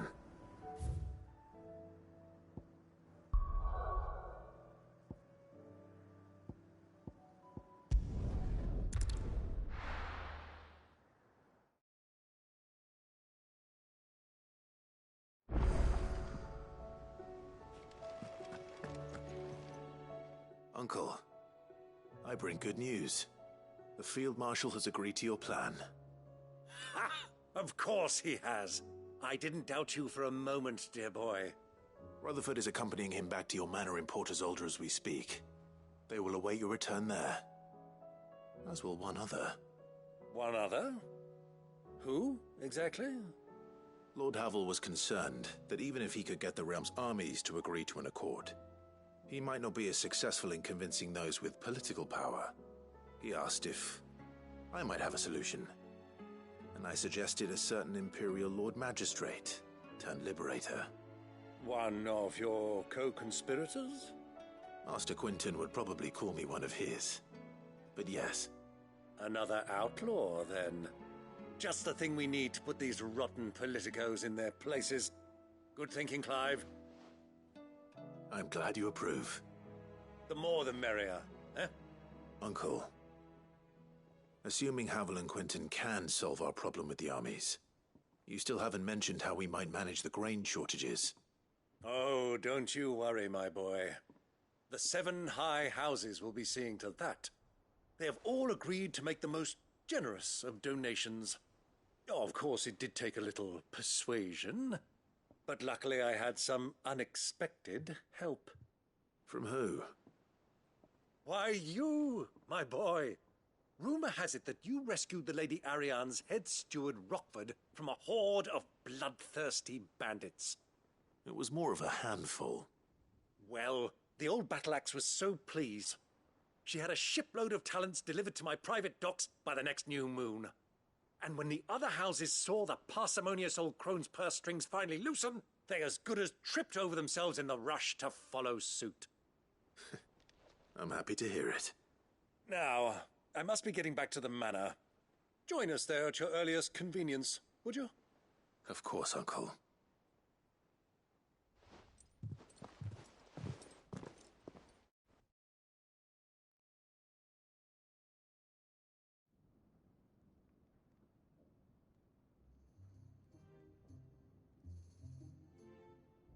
And how, pray tell, will we get that grain to the capital if the roads are still overrun with Akashic? You'll find another bloody road. I only have so many men, and I'm not about to send them headlong into an ether flood. That is, unless you'd have them turn as well. Well, I'd certainly eat less. Says the man with a belly bigger than a band of curls.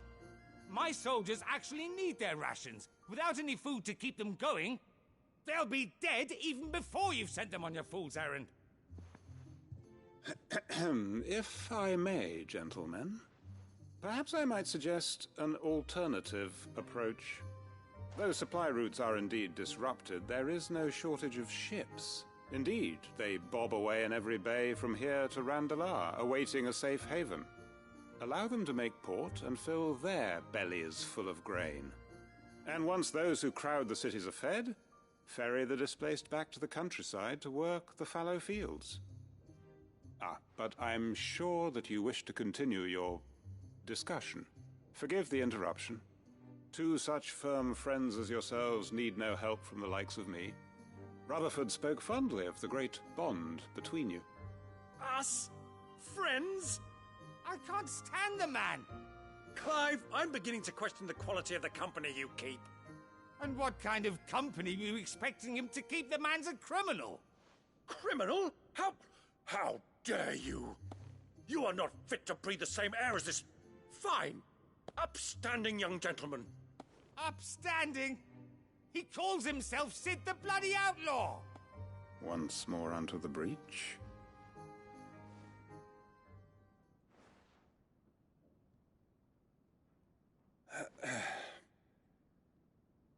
Shall we begin again? What we seek here is not to create a new nation, nor to claim the thrones of those that already exist. We wish simply to bring stability to the realm that mankind might weather the current storm. And to do that, we must convince those in power, the generals, the statesmen, the nobles, that our cause is just. There will be disagreements, yes, and I imagine some resistance, much resistance. But we cannot let that deter us. If we show them the path, show them that we walk it ourselves, then I am confident they will follow. The fate of the world lies in my nephew's hands, but the well-being of her people lies in ours. And we must not squander the chance that Clive has given us. Uncle Byron, Now, with that settled, let's move on to the signing of the Accord. For what great moment in history hasn't been accompanied by a little ceremony?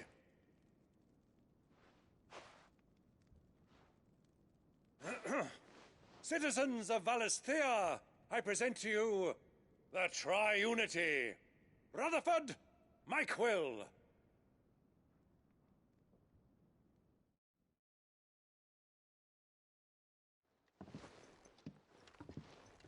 Well, my boy, the stage is set. That it is. This is the role you were born for. Now I ask only that you trust in the talents of your supporting cast. We shall play our parts to the best of our abilities, that you might have the opportunity to shine. The realm needs its Sir Crandall, and there is no better Crandall than you, Clive. I want you to keep this signed accord as proof of our faith in you. I will. Thank you, Uncle.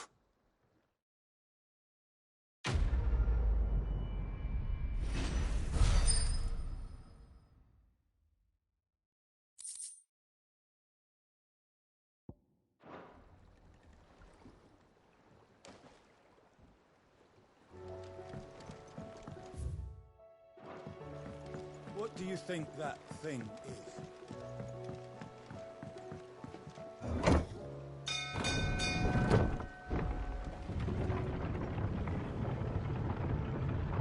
another letter in the room that's gonna give me a side quest.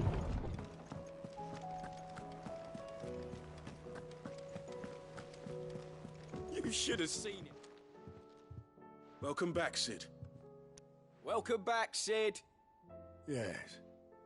Welcome back. Trip wasn't too much of a pain in the arse, I hope. Truth be told, it was me who suggested roping you in to help with the trial. But from what I hear, things didn't go quite as planned. No, they most certainly did not. Ember lost his nerve in the face of a beast of prey, but he didn't lose heart. He pressed on, and he achieved his aim. And is that not what we ask of our scouts? Indeed it is. Thank you for your honest appraisal, Cid. The fact remains, however, that Ember will not always have a battle-hardened warrior on hand to pluck him from the jaws of peril. All I have gleaned from this trial is that without someone watching his back, Ember is little more than a liability. Wait, Sergeant. Ember still has much to learn, it's true. And this time he was found wanting. But I'd say he's due a second chance, nonetheless. After all, he did do as you asked. With a bit of hard work, any hand can be made to hold a blade, and any mind can conquer its fears. But a scout's nose is different. You've either got one, or you ain't. And by sniffing out that log, young Ember here has shown he has a conch and a half. Wouldn't do to waste it now, would it? Fine. One more chance. I'll do whatever you ask. I'll spend my days and nights in the pit if I have to. I'll show you. Just you wait. Daft as a brush, that one. But his heart's in the right place. Just like someone else we know. And if you ask me, we've been leaning on him for far too long. That time the Cursebreakers took some of the weight off his shoulders, I reckon. It couldn't hurt. Just don't tell Gav I said so, will you? I won't have him thinking he's been hard done by. Next thing you know, he'll be asking for a day off. Chance would be a fine thing. Back to work. Forgive me, Cid. This did not play out as I expected. Things really do these days. But that's why we need men like Ember more than ever. Men who can make the best out of a bad situation. Remember that. I will, Cid. Thank you.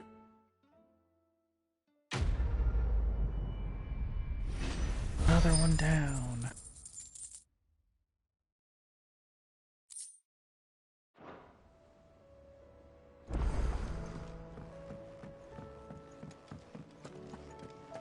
More of those, huh? Well, might as well talk to this lady. How may I help you today, Clive?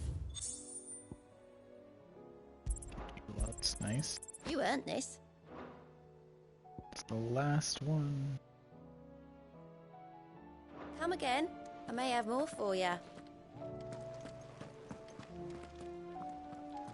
Okay, fine. So we'll go talk to Mid.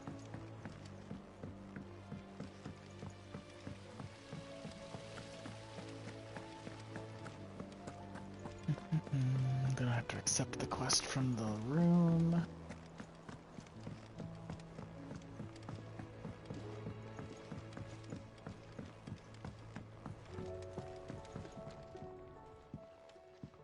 Mid, if you have a... That's it! I knew it! The answer was right here under my arse all along! If this doesn't steer to the skies, nothing will! To the skies? You aren't trying to give the Enterprise wings, are you? What else would I be doing? The children seem to think you're avoiding them. They're worried about you. Is this really so important that you need to shut yourself away from everyone? The Enterprise is already the fastest ship in the realm, and that's with the sea beneath her. But what if she weren't bound to the waves? What if she weren't bound to anything at all? It's not fair. The gods get the skies all to themselves, so I'm gonna do something about it. The Fallen had their chance, but they relied too much on magic. And see where that got them? But not me. I've discovered how to do it without. Well, almost. First, I need to make a prototype. And is that a one-woman job? Are you volunteering? I'll have you know the Enterprise is my baby. But if a godfather's offering to lend a hand, I'd be happy to take it.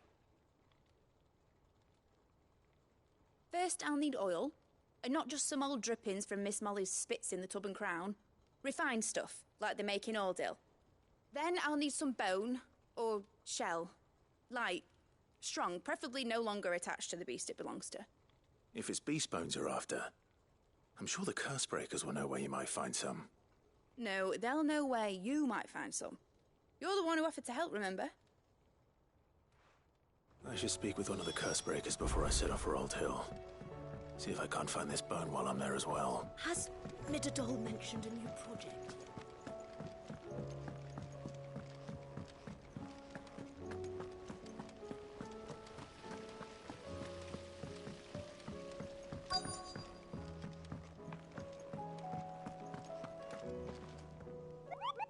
How many are here? Because I'm missing 5, I think. 1. Garnick and Wallet. Walood. Alright, Sid. Come to buy us around, have you? Only if you earn it. Mid needs a piece of light but durable bone for her next project. You've encountered your share of beasts on your travels across the realm. Any ideas? Most bones are the same. Whack 'em hard enough and they'll break. If it's durability you're looking for, shell will serve you better. You know what an adamantus is? I do. And I know to give them a wide berth. Will any old adamantus do? Well, with shells, the older the harder. There's a rumour of an ancient adamantus down in Karava, near Old Bidza. Or what's left of the village anyway. But don't expect to make quick work of the bastard. There's a reason it's lived as long as it has. I'll keep that in mind. Thank you.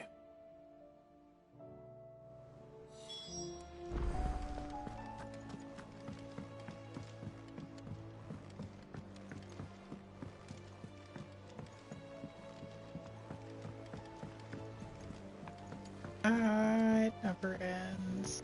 There's so many. You alright? Something troubling you? No more than usual. It's just... Etta's baby will be coming soon, and I wanted to make something for it. I'm sure she'd like that. Back in the north, families would always make gifts when a bairn was on the way. Yeah, let the little tykes know they were welcome in their new homes, like. So, what's the problem? Well, the problem is that Etta's due any day now, and I don't know if I'll be ready in time. Is there anything I can do to help? You know, there just might be. All right then. What exactly are we making? A good luck charm. But not just any good luck charm. Not just any. No. One made from the feather of a silver chocobo. There's naught lucky in all the realm, or so we used to say back home anyway. Thing is, they're hard to come by. Had Otto and Karen check with their suppliers, but nothing. I'd try and track one down myself, only... Only the big day is fast approaching. And that's all you need, a feather. That or the bird whose horse it's attached to, aye. I was gonna start by asking around with traveling traders plying the northern borders. Well, there's no shortage of those passing through Martha's. I think I might make that my first port of call. I'll let you know if I find anything. You're a good friend, Clive. I won't forget this.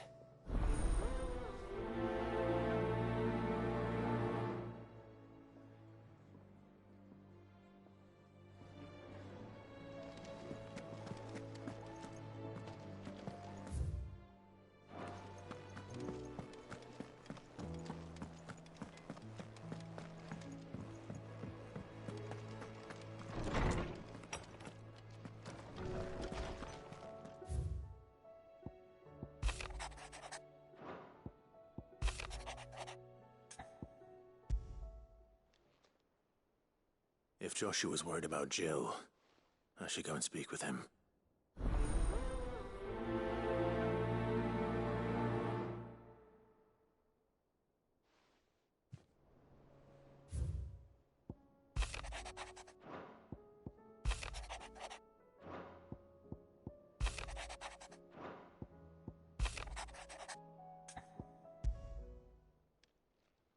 It's usually me making demands of Harpocrates. I wonder what this is about.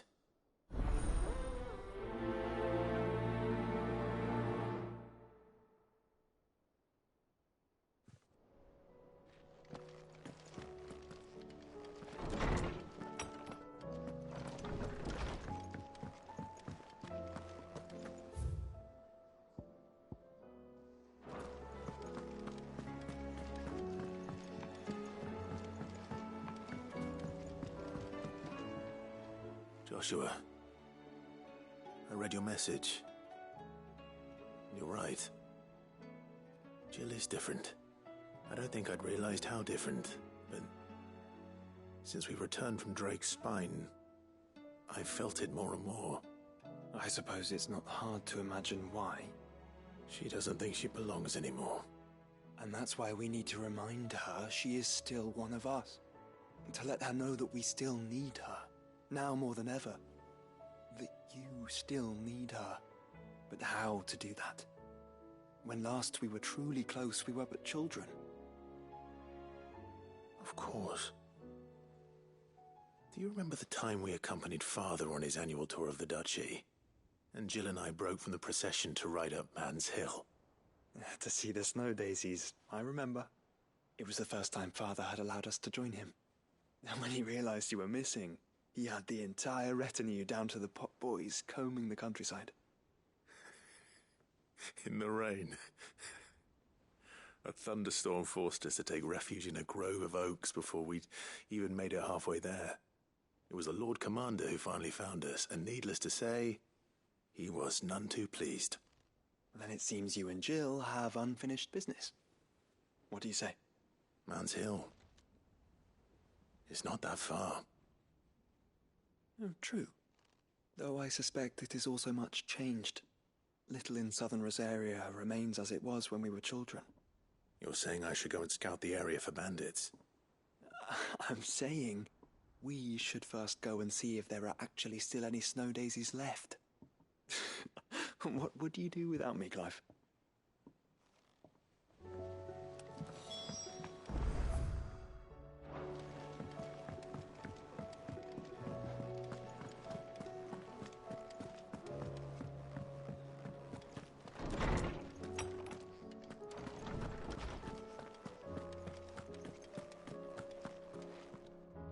Lawsman Harpocrates, I received your note. Ah, yes. I expect you're wondering what this is all about. You spoke of making amends with Dion, but I can't imagine what for. Then I should begin by telling you that I was once his tutor. This was some years ago, of course, before I joined Cid in his hideaway. At that time, I was counted among the foremost scholars of Oriflamme, and was accordingly invited to the palace to supervise the young prince's education, all to ensure that the future emperor had a firm grounding in, well, everything an emperor should. History, religion, commerce, government. Alas, our time together was cut short when Dion left to join the Dragoons, his studies no longer being deemed necessary.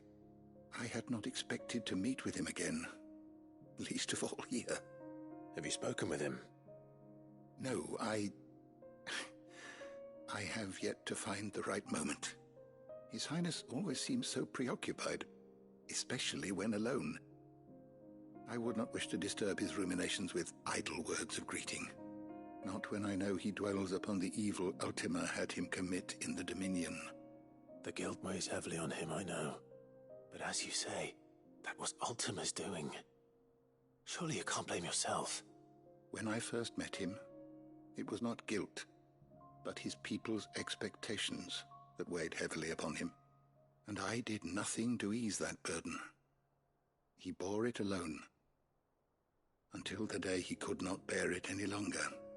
It is one of my greatest regrets that I only ever offered him my wisdom, when what he truly needed was friendship. The blame for Dion's transgressions lies not only on his shoulders, but on mine. I see. I'm ready to help you in any way that I can. Then I beg that you bring me a wild wyvern tail. Apothecaries across the ages agree that even to glimpse such a flower is to be granted inner solace. Fabulists and fraudsters all, of course.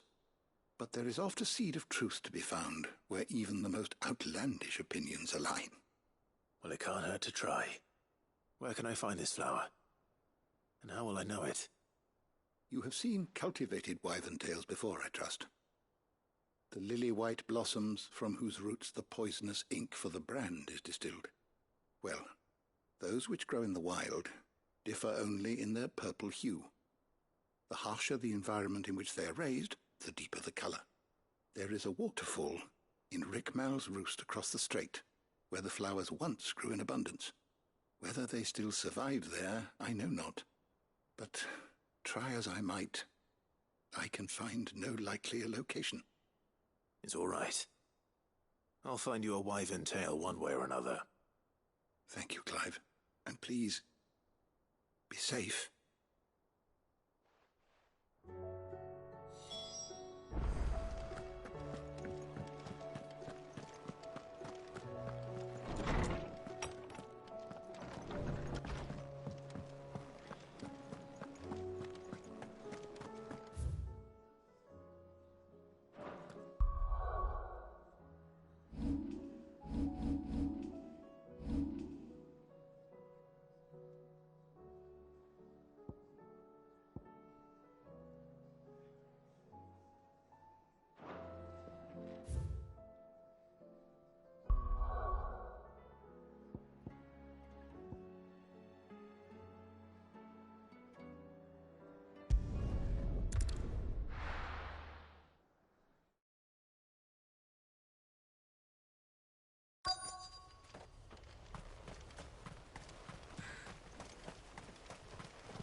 It's oil.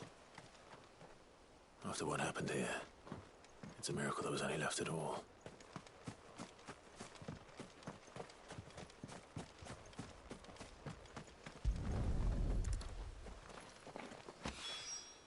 This should be enough.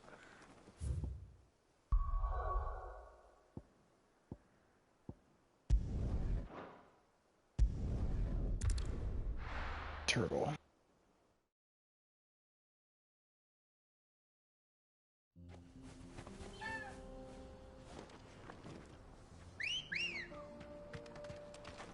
Good girl.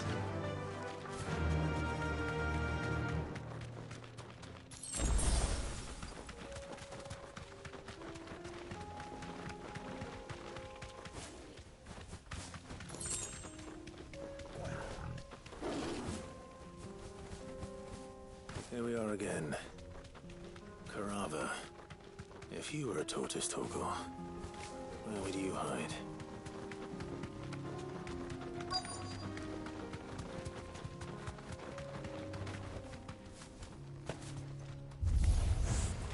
Looks like we found him.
materials to Mid so she can finish her prototype.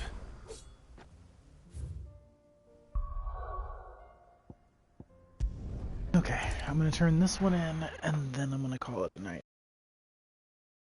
Then I can pick up with the never-ending side quest Onslaught tomorrow, and hopefully finish my 100% run. There's something about it. Which will leave me just the New Game Plus run on the hardest difficulty to do, and then I'll have the game finished.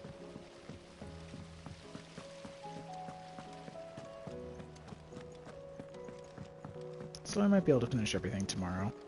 Maybe. More likely 2 days, but you know, whatever, we'll see.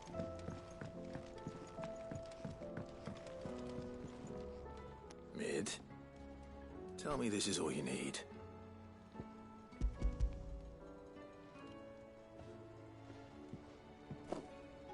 Aw, you make it sound like I asked you to save the world or something. Tell me this is all you need. It's most of what I need. After you left, I went over the figures again, and I realised I'd forgotten a 1 and a 0. And a cogwheel. Just a tiny one. Though, that's the problem. Gears that small are a bastard to make, and I may have lost the one Blackthorn spent a fortnight toiling over. Wait. The children. When they took apart your scales, there was a tiny brass gear. Now that I think about it, they didn't use it when we put the scales back together. The young'uns? But why would the... You know what? I don't want to know. I'll keep working on the model. You go and find that cog.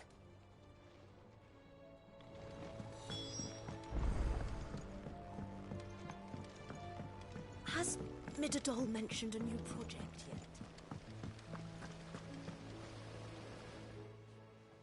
Sid! Is Mid still hiding from us? She wasn't hiding. She's fine. She's just busy working on her next project. A new invention? What is it? What is it? Is it an airship? I bet it's an airship! Do you think she'll let us help? That just so happens to be why I'm here. She needs something special, something only you three can provide.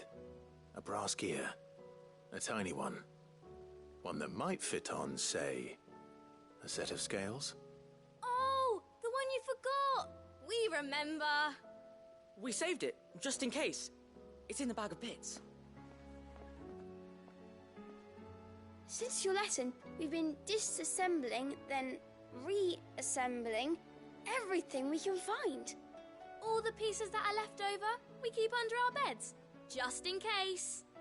That's good to know. Look! Not worrying at all. I found it!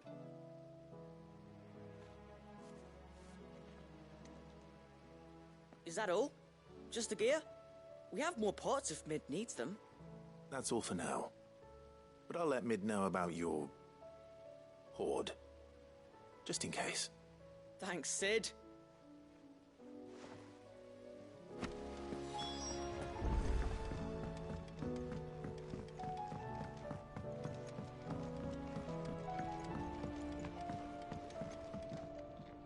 Well, did they have it?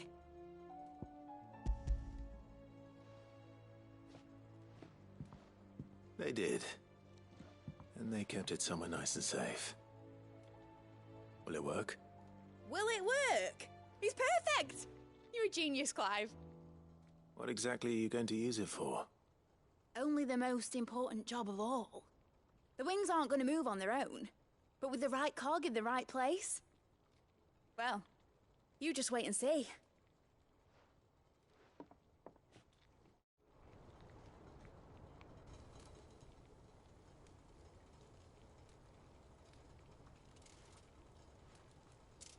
That should do it.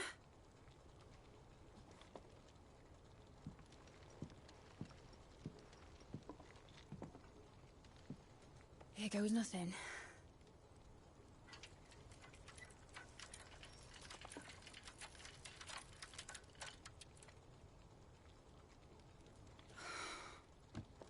Titan's tits. Wasn't supposed to fly, was it?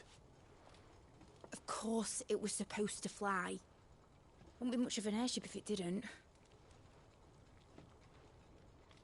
Honestly, these bloody engines are driving me mad. I was so sure this would be the day she soared.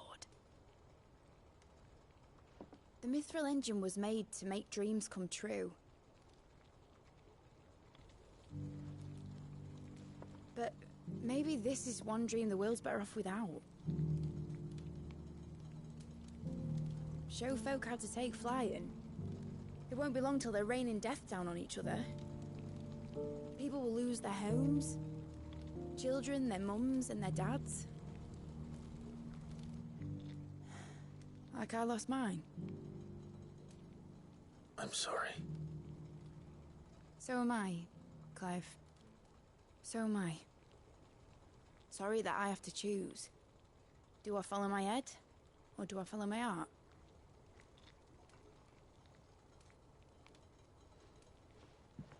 Good question. The first time I stood on the deck of your ship, felt the wind in my hair. It was like I was flying. But imagine how it would feel to actually do it. My dad always said there were two ways of living life. Chasing a dream or shuffling to your grave. And he were right. Right about a lot of things. Not that I like to admit it. People need dreams to chase. Especially in a world like this.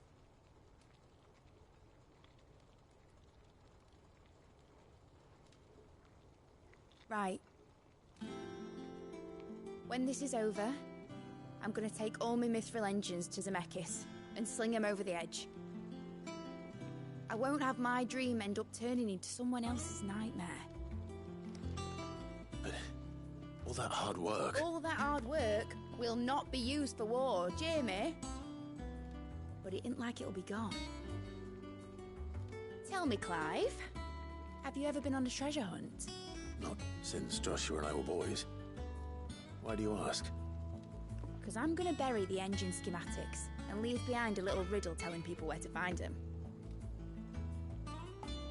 A really hard one, so that only the most dedicated dreamers will ever be able to work it out.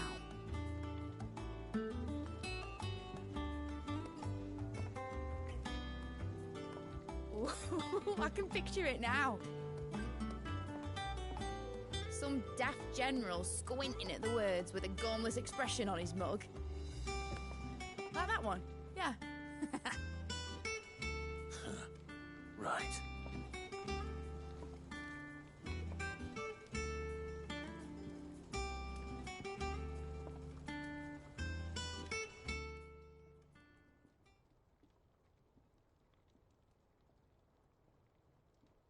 Of course, if I'm putting this engine at the end of a treasure hunt, I'll still need to make it a treasure worth hunting for. Won't be much of a prize if it couldn't even make a toy boat fly after all. My dad always said, dream big. But it ain't the size of a dream that's important, is it, Clive? Only that it's a good one. And I reckon I've got a fair few good uns left in me. I'm sure you do.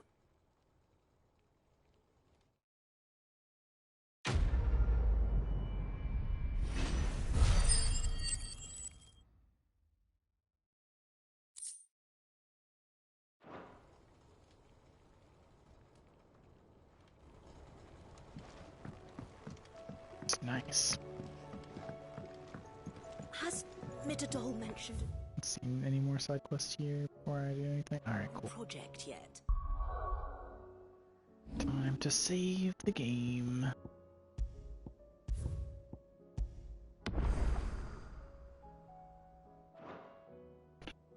Okay. Well, Not exactly.